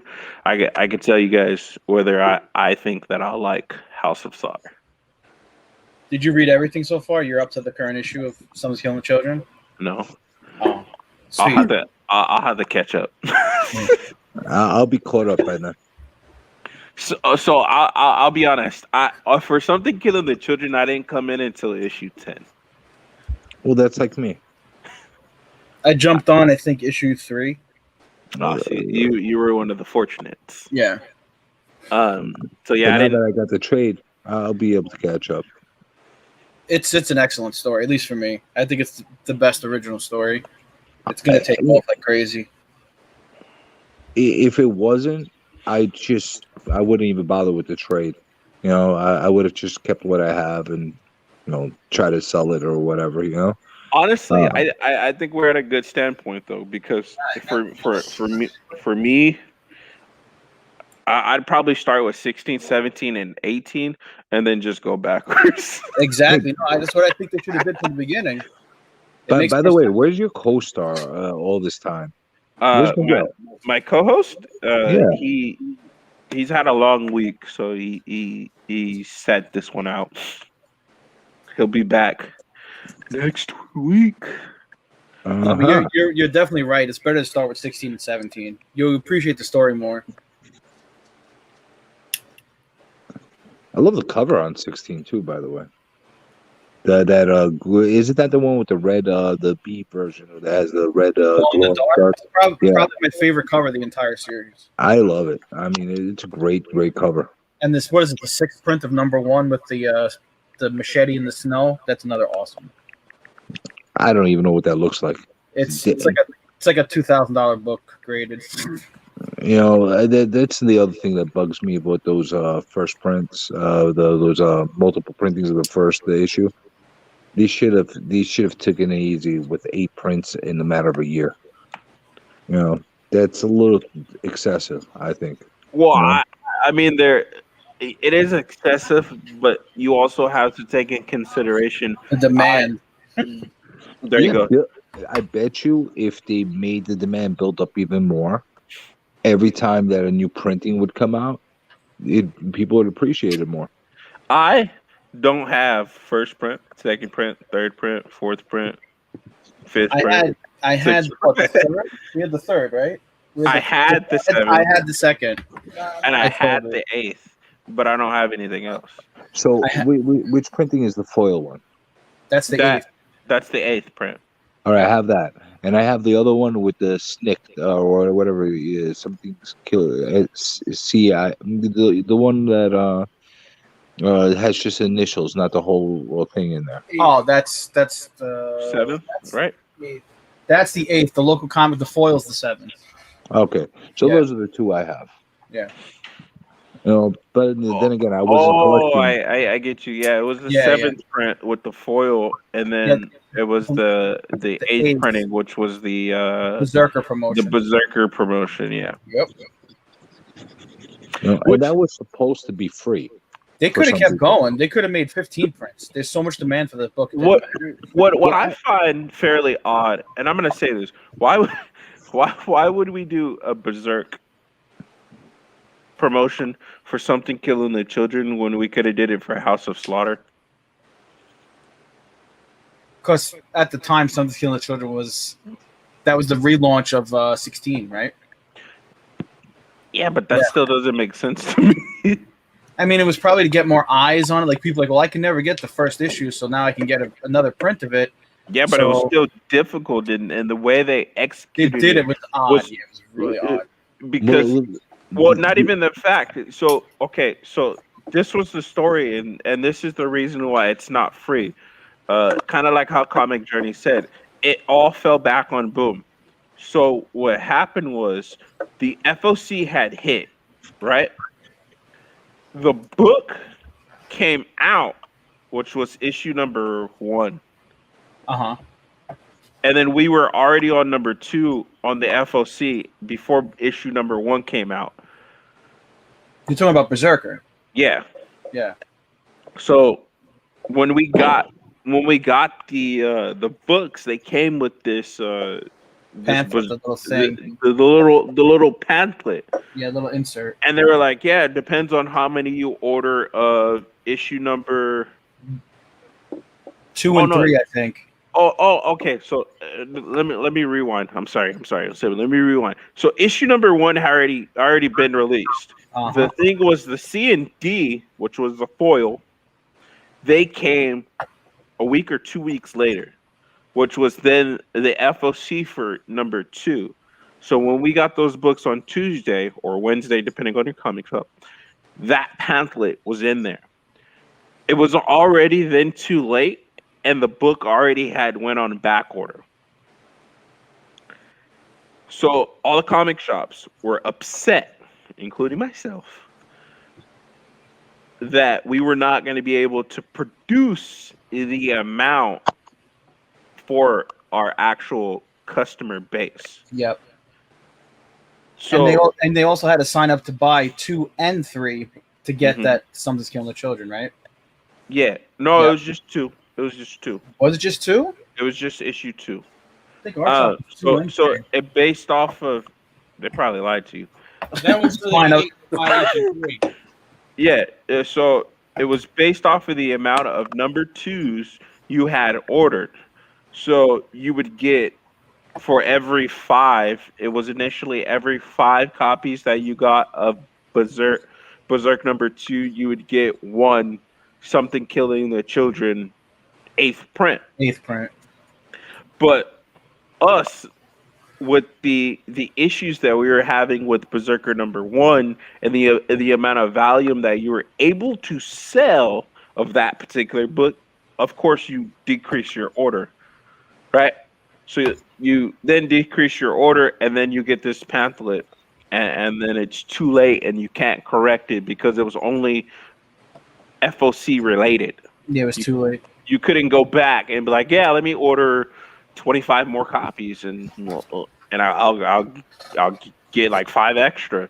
You couldn't do that. It was only during the FOC period. Now we see why you don't like Berserker. Cool. It's not that I don't like Berserk. It's because I just don't like Berserk. It's overprinted, and I really feel like it was a fucking gimmick. I don't like Berserker, but that's why I don't like Berserker.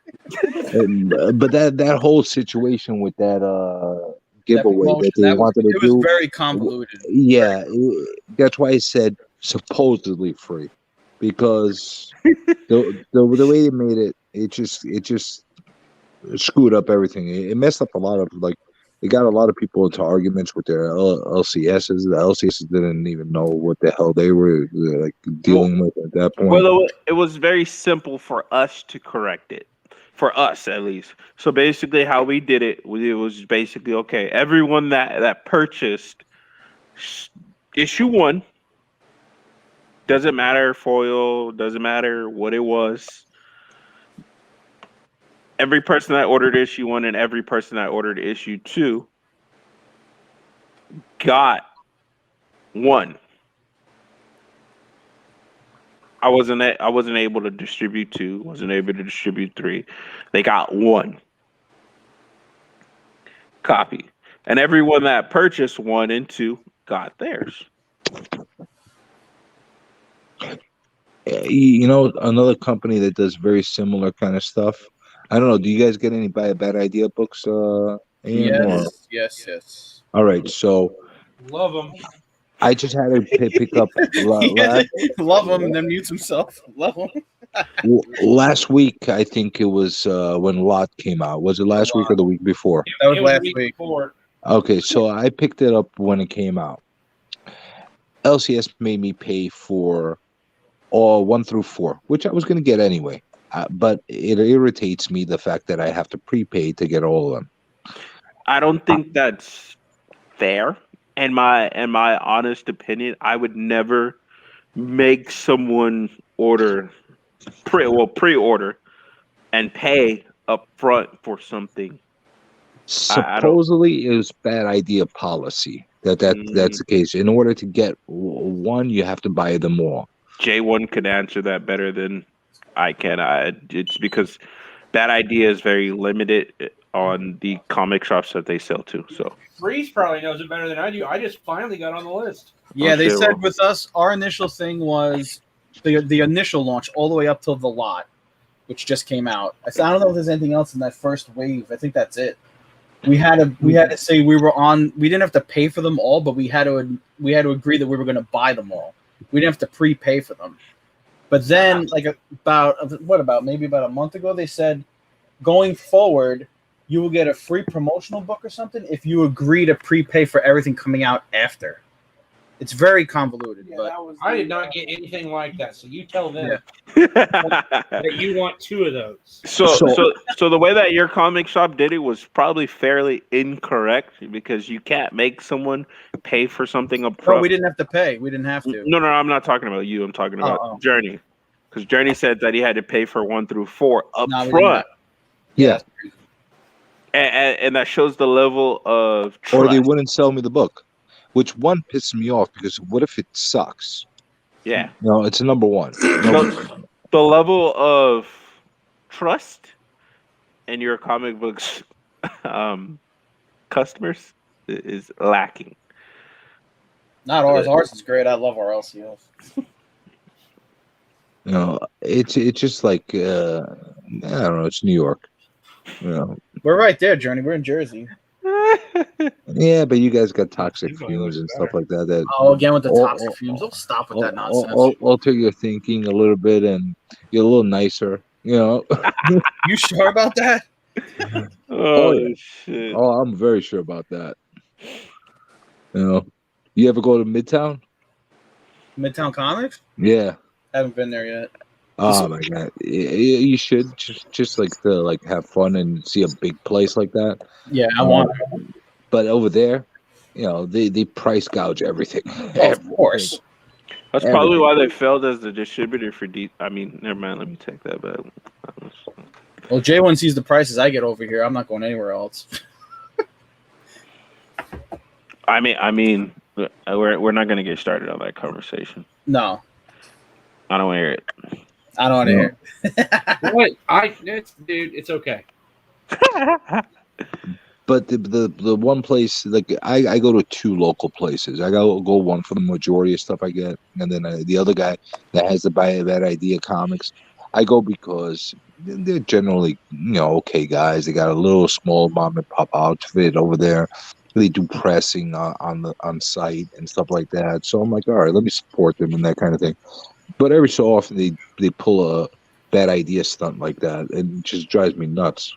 Well, the whole Bad Idea fiasco, but they had their old rules and stuff. You couldn't sell more than 1 issue to each person. It was, but that's smart. It's a whole bunch of stuff they did. And these guys hold to that, They have to, or they don't get any more books from them. Yeah, if they get found out, they get dropped from the list. Oh, you saw it after the first week with the ENIAC. Some stores said they put a listing out. This store's out of here because they broke the rules. They put it on Instagram. Oh shit!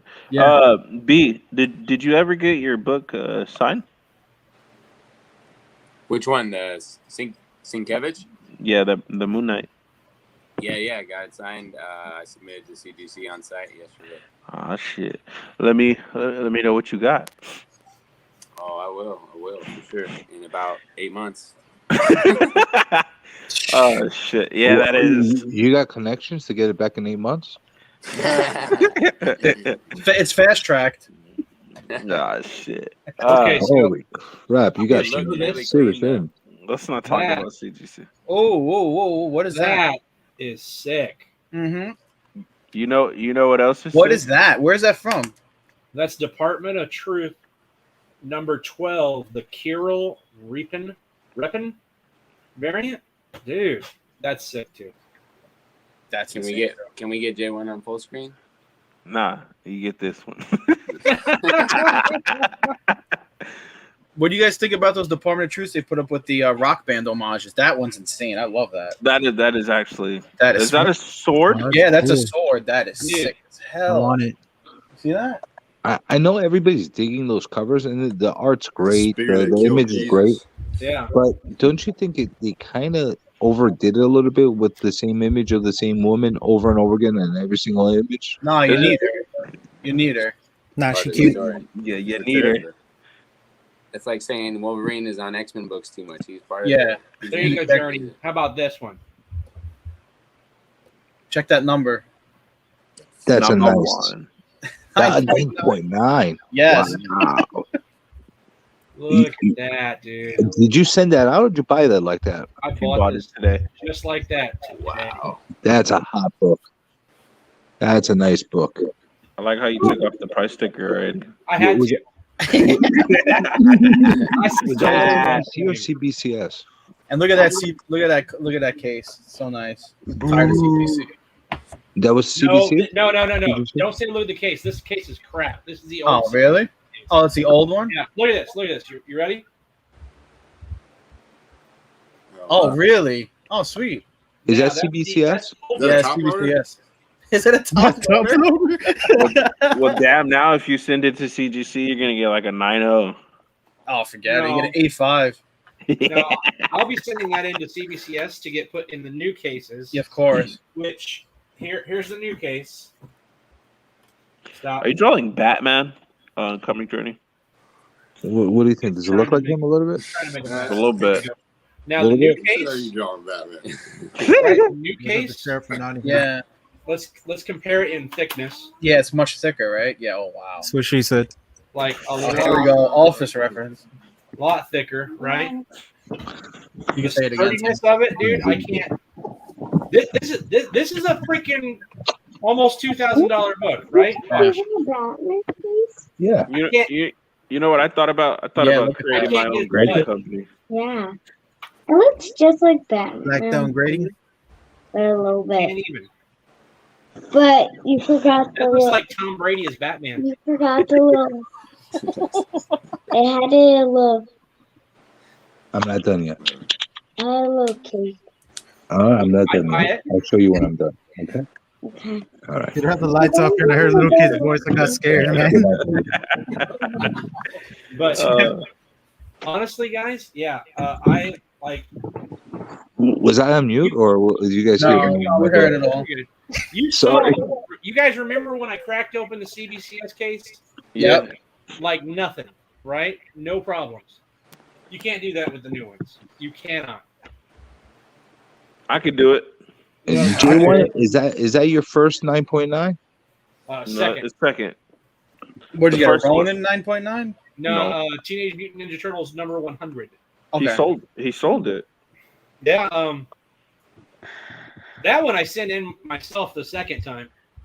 I sold that to. And that was a dangerous move there, my friend. Hey, no risk, no return. Hey, what if you actually got a 9.6? What if I'd gotten a 10? What if? What if the next series? What if? What if it came back a 9.9 also, and I made like $350 profit on it? Yep. You gotta know someone to get a 9.9. Yeah, do some things. Have any of you actually had a 10 in your hands? Nah, Yes. that'd be. I have. It was a one of the silver covers, from Australia. Those 27 milligram silver covers. Hey, you know what's bullshit? Huh. I'm gonna tell you what's bullshit. Okay. CGC don't know shit about fucking like out of the country variants. Oh, they won't put it on the label? No, they just They suck. don't. They don't suck like- at grading them. Yeah. Sounds like something CGC would do. Because okay, so I'll give you guys the inside and the gist of it. So much So- love for CGC. It's awesome. So we have a 9.2 signed by Clayton Crane, what they call is Marvel Plus 42.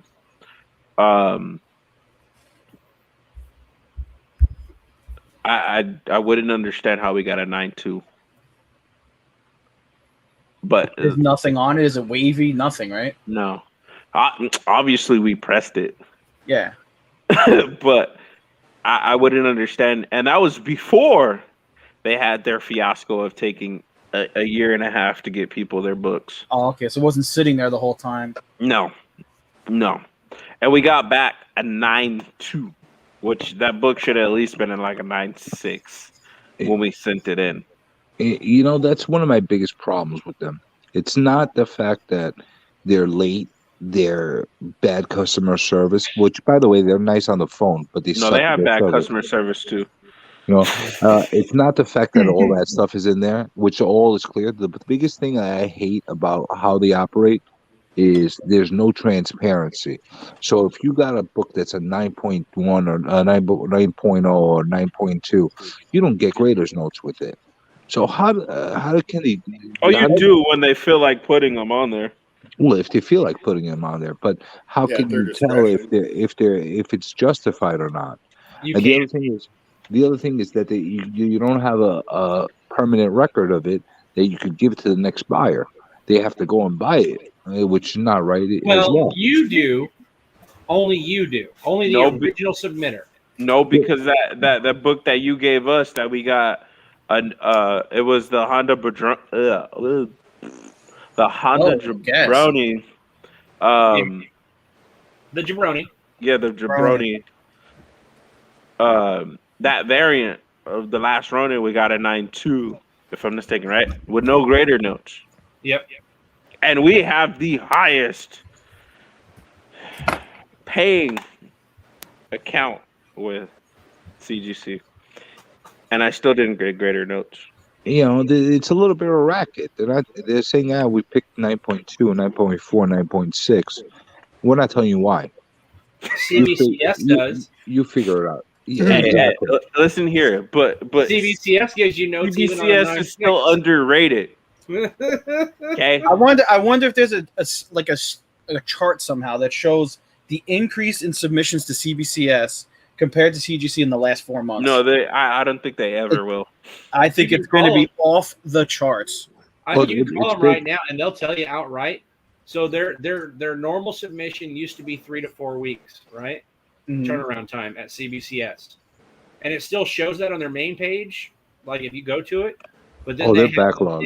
They have another link that you can click in the drop down that says current turnaround times, and what was 3 to 4 weeks is now like 11 to 13.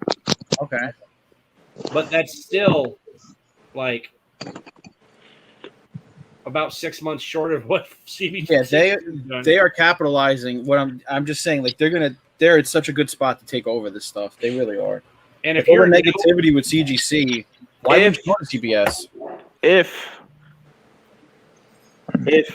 the market allows CBCS to take over, that's the biggest thing. So there's still like an overwhelming bias against them. Well, that comes out to the sellers. I'll tell you something. If you refuse to let your book go for any less than what a CGC book would go, guess what? The values are going to hold. Yeah. You have a bunch of people that are just basically falling into the same concept of, you know what? It's CGC, it's CBCS. It's not worth as much. It's a pedigree that they've marketed and everybody's kind of bought into because I got a funny question. All right, I want to answer that same. I want to talk like Journey did after your question or before your question. I don't care. How many PGX books does anyone have? One. 0. And I sold it quick. You said just one? Yeah, I had one and I sold it quick. I'm actually on a hunt for them. I'm trying to find them for as deep as discounts as humanly possible throughout all of eBay.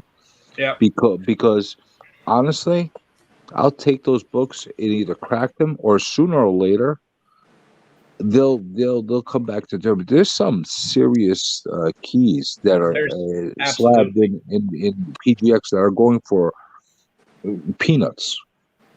Peanuts. So on what Journey was saying about the market dictating and whether you do it or not.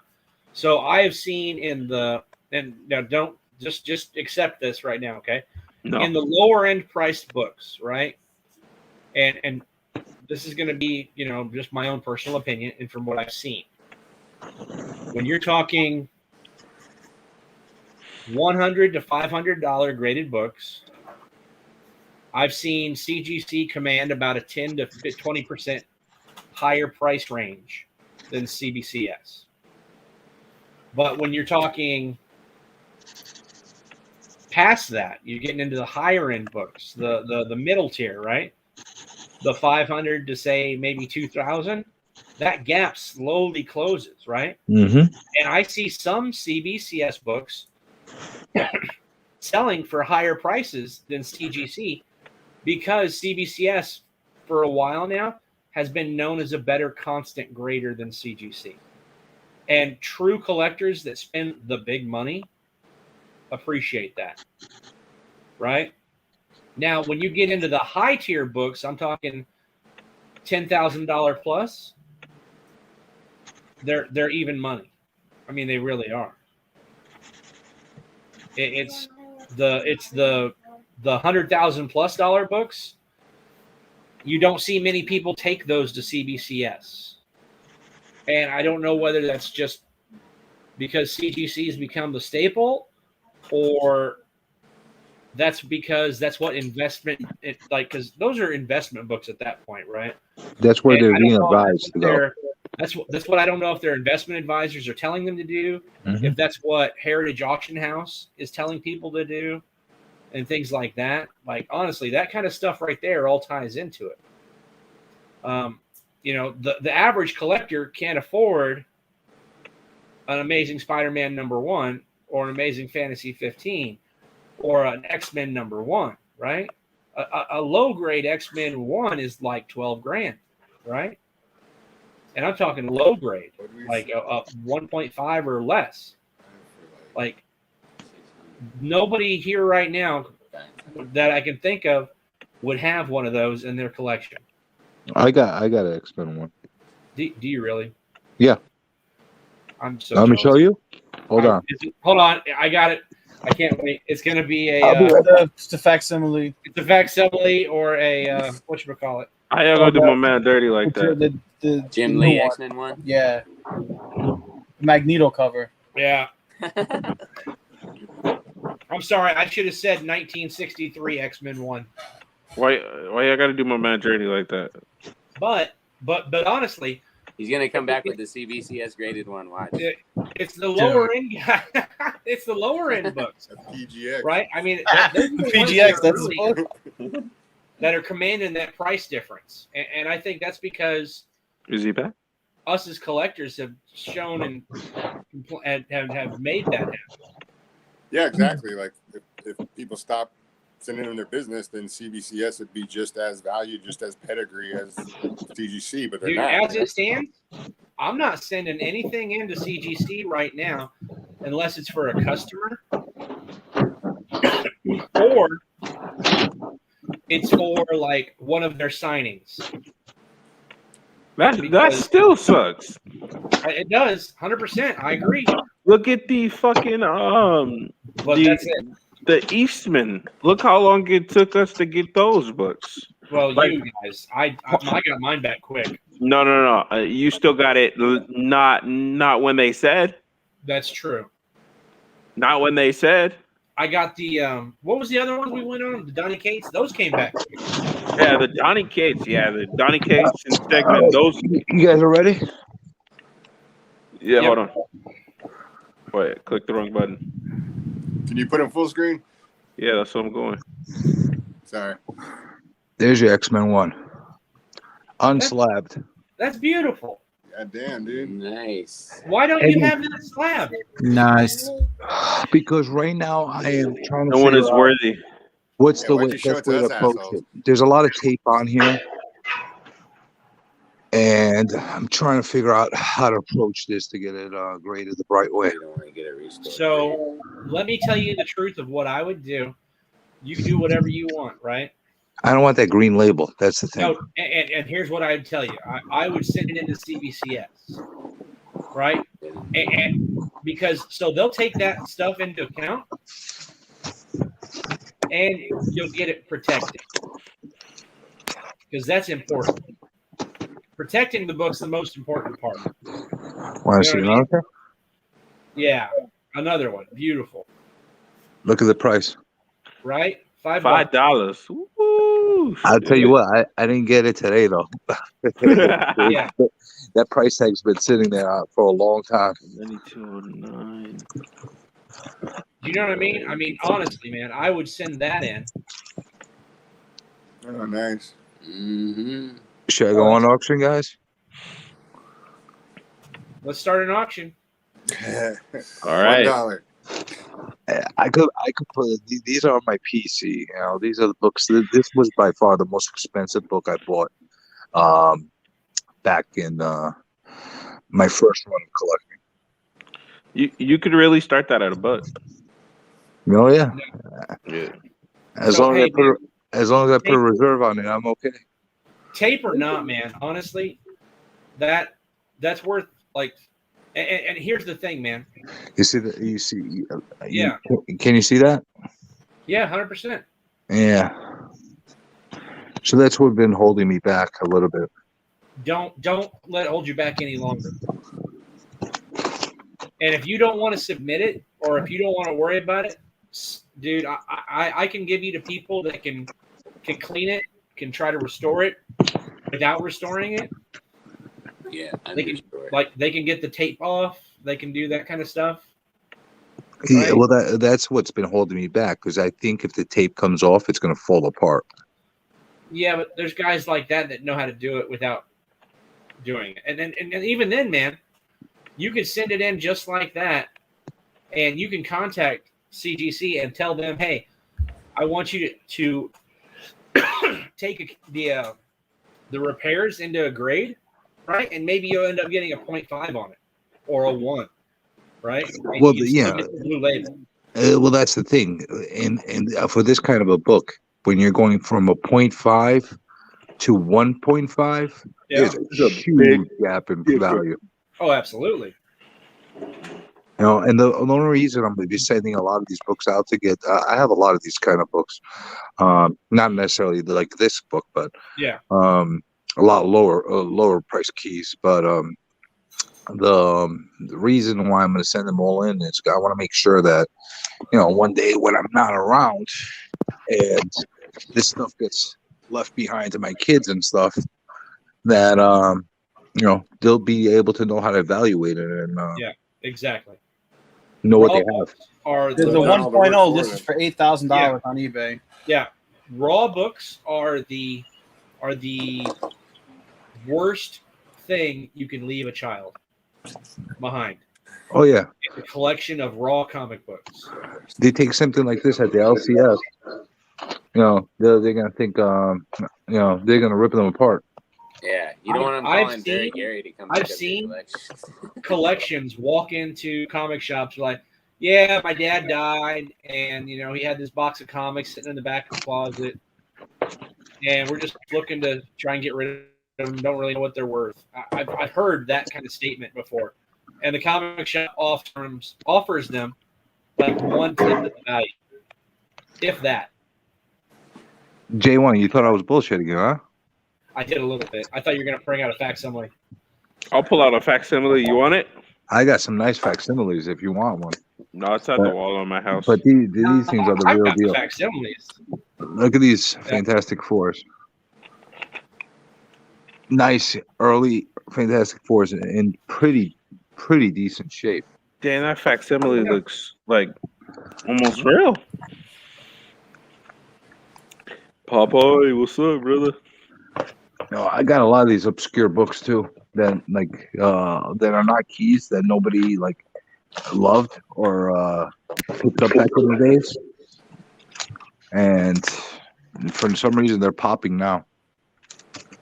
Like these Fantastic Fours, nobody was picking these up. Number 31, number 33, number 30, whatever. Anything prior to 50 is huge money. Like compared to where it was just 5 years ago. Like 10 times the absolutely. value. Absolutely. This thing has taken off big. You know why? let's see who's the comic encyclopedia now that Robert's not on. They all of a sudden discovered that Cerebro was the first appearance in the here. It was always considered to be the second Blob, but this is the first time Cerebro was ever featured in a comic. So all of a sudden, once yep. So once Key Collector realized that, everybody went nuts over it. But this was a throwaway single-digit X-Men book for years. But yeah, and now I have another Grail that's going to be coming from you, J1, soon to add to my collection. Yes, you do, sir. That was a real nice book. Yeah, And you got something special coming with it, and something that's my favorite free. character of all time, by the way. Damn, I don't even get nothing special no more. When you bought from me. Hulk by far is my favorite character of all time. You know, I remember being a kid watching Hulk Lou Ferrigno with my mom, and me jumping up on the coffee table, ripping my shirt, her freaking out, and me acting like I was the Hulk. And that's probably one of the best childhood memories I have of watching that. I had to tear away Hulkamania, the shirt. And I know exactly what you mean. Like, I don't Big baby, to the you're point crazy. where it would start to tear, and then I'd stop because I didn't have another one. Oh, I was really fat, so it didn't take a lot for me to rip my shirts. So all I had to do was flex my belly and my back, and my shirts would start to tear. So then I put my hands on it. That was it. You know, so good stuff. Is anybody else there? Yep. I'm here. You guys want me to show you more books? I'm here. Dang, this is Book Palooza. You got more X-Men? Who's more popular, Lou Ferrigno or Weird Al Yankovic? I don't know why he asked this. I love them both. No, in a heartbeat. I love them both, but Lou Ferrigno has a special place in my heart ever since when I found out that he was deaf. Just for that reason. Give me a second. Let me see what else I got to show you guys. Hold on. Whatever's accessible. Yeah, because me and my buddy had we had an argument who was more popular, Lou Ferrigno or Weird Al. I say it's Weird Al as culture. Weird Al, I think, is more popular than Lou Ferrigno. In your generation, yes. Yeah. I don't know. Yeah, but I'm saying, like, I think most Questions people like that are generational. They really are. Of course. And the reason being is because when was Lou Ferrigno popular? 70s and 80s. When was Weird Al Yankovic popular? 80s. 80s, 90s. But if I ask my friend's son, who does he know, Lou Ferrigno or Weird Al, he'll say Weird Al, and he'll be like 15 years old. And that's why, because Really? Lou Ferrigno ain't doing anything anymore. Weird Al is still making stupid songs. Yeah. That's why I think Weird Al will be more popular overall. But that's your, like you said, that's your. You didn't watch Yeah, but the I'm still show. saying- I watched the show. You didn't watch Incredible Hulk. I did too. No, you I didn't like it, but I Lou did. Ferrigno by far is more global. I disagree. He is. It's just just because of that show. That show is still in syndication. Dude, Eat It. Anybody know what this is? He said, "Eat it." Yeah, Eat It. I mean, he's got Grammys. He's still doing things. Like, Weird Al has to be a bigger name. UHF was an amazing movie. UHF is better than The Hulk by Lou Ferrigno. Oh, go away now. Don't care. You might have a point here in the U.S., but not necessarily globally. That Hulk show is big. It's like Like, in what world are these two guys even competing with each other? What are they talking That's what I'm saying. He brings it up out of nowhere. He's Weird Al or When I hear Lou Ferrigno, I think of that If it argument. was a weightlifting competition, I got Lou Ferrigno. If we're Well, here's talking the thing. about Me and my buddy making went to parody a songs, I signing. got Weird Al. If it was Weird Al versus Linda Carter, all the way.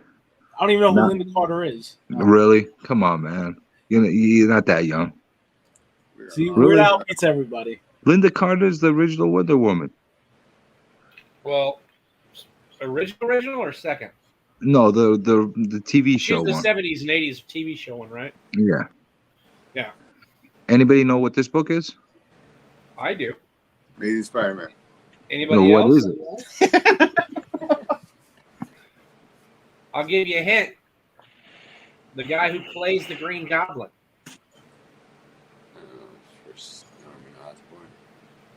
First appearance of Shia LaBeouf. And for the reason that nobody in this panel other than JL knows this is the reason why this book is more expensive than what it is. True. I quit. Anybody know what this significance of this book is? Rhino? Batman. Batman. First appearance of Rhino? Jaden Smith. Oh, my brother, just go away, dude. Did you say J1, I know you know the answer to this. That is. First- That Paul is- Giamatti? No. Giamatti. Fucking Mary Jane. That's like Yep. her Full second full appearance or first first full appearance. first full appearance, and that's like the third Rhino too. Yep. Can I have it? No.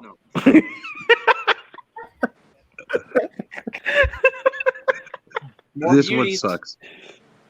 But it's a good one. But I like it because of this number. You know why I like this number? Because it's 666. Oh, Because one. San Francisco. Because it's right before this number. See, that's a beautiful one. Noise. This was my first Silver Age expensive book. When did you buy it, man? 90s. Early 90s. And you paid a whole lot less than you would have now.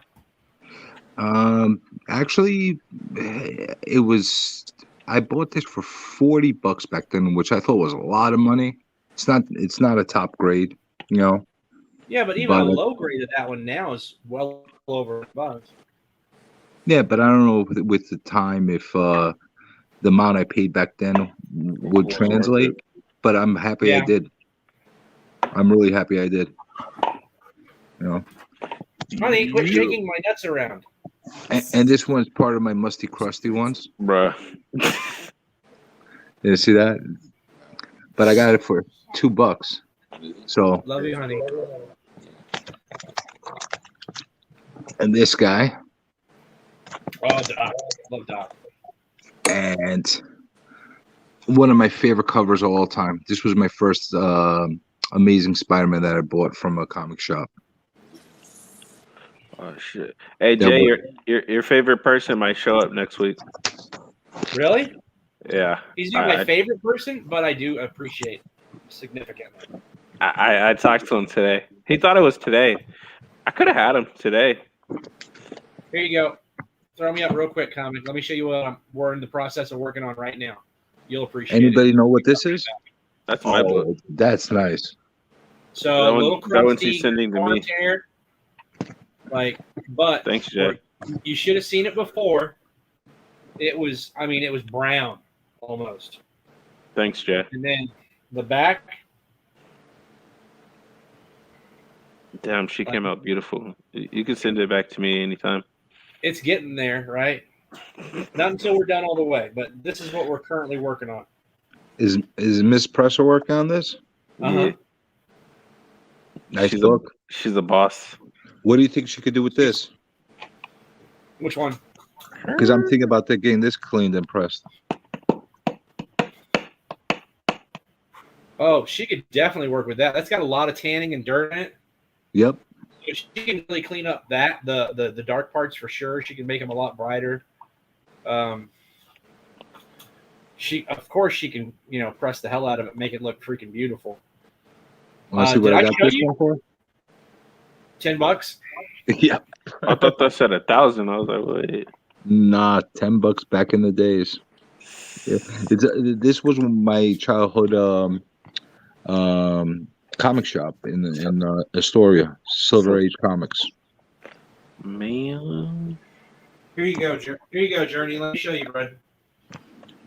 This is what she just finished. and we're getting ready to sell. Well, we're not getting ready to sell. It got sold. But How you gonna tease us like that? this was crinkled, wrinkled, Rumpelstiltskin? It's like a nice that book. right there. Second appearance of Loki. Like, it's got some chipping in it because the pages were so dry, right? So she humidity chambered it, got some life back into it, cleaned it well, like really gave this thing a second life. And it's gonna, it's gonna be leaving tomorrow on its way to a new home. Unfortunately, certain My ones house. Was that from your PC, or was that something that was sent to you? This was something that was sent to me that was like, I bought it on the cheap, but I knew what it was getting into it, and it needed some love. And I knew we had a good chance of being able to bring it back. And it came back. I mean, that's probably a 5.0 or better. Yeah. I love it. I can see Like that. when we got it, it was like a 2, maybe a 2.5. And now, now it's a $1,500 book when it's graded. So, I don't have no old books like that I can show. See, that's the majority of my collection. This kind of stuff. Right here is almost the full run of Avengers up to 100. Oh wow. oh yeah. Almost. I got more here. That's awesome. What's up, baby? Is it plugged in? Yeah, like it won't load anything. No, but that's what you got to get, AM. You got to get some of these kind of books to put on the walls. I'll work on that. Yeah, man. I'm sure now that you got the shop, you're gonna have people coming in selling their collection. You're gonna get some kind of crazy stuff going on. I could imagine. But yeah, definitely. Honey, where'd you go? You know she don't like being on camera. You so No, cool. this is the wee one. This is the wee one. What happened to your rack? Oh, it's out in the sunroom now. It's out there. Mm. You want to hear something crazy? I got all the 20s except for freaking number 23. Go figure. 23? Yeah, that's the one with the what's her name, Reinhardt. You want a crusty one or a mid grade? All right. Depends how bad the crusty one is. We can make this the after show. I'm gonna end it here. Oh, sorry. Stop talking about the books. Well, we're showing you good stuff, man. This is what I meant by off the rails. But Well, you want to see some spec off the rails? Here, where is it? There you go. Guardian, Red Guardian. Thank you, Black Widow. Now this book sucks. So. Oh, come on. But we plan on having a special guest next week that would do a commission for us. So I'll be posting the YouTube early, and we will announce once we confirm. We will announce on IG. I'm pretty sure a couple of the panelists might throw it up as well. So just keep your eye out this week for what's coming for next week. What do you talk about commission for? Like a cover? Mm-mm. Cover, sketch, drawing, whatever. It's gonna be a drawing. I'll say the artist will draw while we do our talk show about whatever we're talking about. I'll probably Kind of draw. like what you're doing right now. Yeah. Stealing my thunder? Is that what you're talking? No.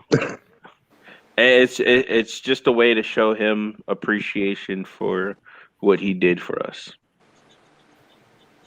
And He I means got an to idea. us.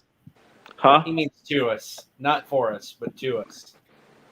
I got an idea who it is. Well, you can put the eggs together and, I got a and good idea who it is. figure it out. I'm gonna contact the said individual and see about sending him a blank. Well, you can send it to me, and I'll send it to him because I gotta send him some books, anyways. All right. Well, that didn't work out too well last time, though. Yeah, I know. But I could tell you this one. For sure. So All you guys right. got to see a lot more of me today. You got to see that I don't only have shitty books. I actually have some good ones. All the KM pulls and the Freeze Brother pool. I'm telling you, I'm gonna do an auction just to put those droids up and put you on the spot. Oh my goodness. Without further ado, we're gonna end it here. They're gonna have an after party show where they talk about more comics. But That's we'll at definitely. AM's house. Oh my god. I ain't even home. Well, you better get home. We're all gonna be there in about 10 Look, minutes. see? That is your home. Pretty much. All right, just make sure it's supplied with plenty of liquor. We'll be there. Damn, you gotta put more lights on in there, dude. I had them off. You gotta put some more. It's too dark in there. Is anybody actually watching us or commenting? There's two people. There's a handful. Who's in there? Did you guys say thank you to everybody that's watching us and writing stuff? I love all three of y'all. Of course. We always say thank you to our followers. No, that's See? loyalty. Is that better? That's much better. Is that better It's for more you? vibrant. Oh my god, look at that pretty face. I hate this face. I hate this face. You haven't seen mine, so. But I'll catch all y'all next week. I appreciate y'all. Go easy, people. Hey, Mike, before you go, What's up? AM. I'm sorry, AM. Before you go, one more thing. Blueberry waffles don't count as a comic book. No, you got to give me just a second here, sir. It'll be worth it. Will it? Is it beard butter? We don't do commercials here on AMKM. Not yet. I'm looking for something. I need an endorsement. Almost, sir. You can endorse me. It's all right. Sweet. That's all I need. I said Just me, waiting not for, AMKM. Just me. Oh, come on. I can't. He's got to be involved, dude. I'm not going to break you guys up. My running theory. You can endorse AM. Me and Timmy collab. I don't want just the crust. He comes with a. I'll give you the full Pop Tart. Freeze, you got any golden age or silver age stuff in your collection? No. Bronze Age horror. Ah, we gotta fix that. You gotta get some 50s horror in there. I might have some. I don't even know. Did J1 fall off the kite? He's trying to do something.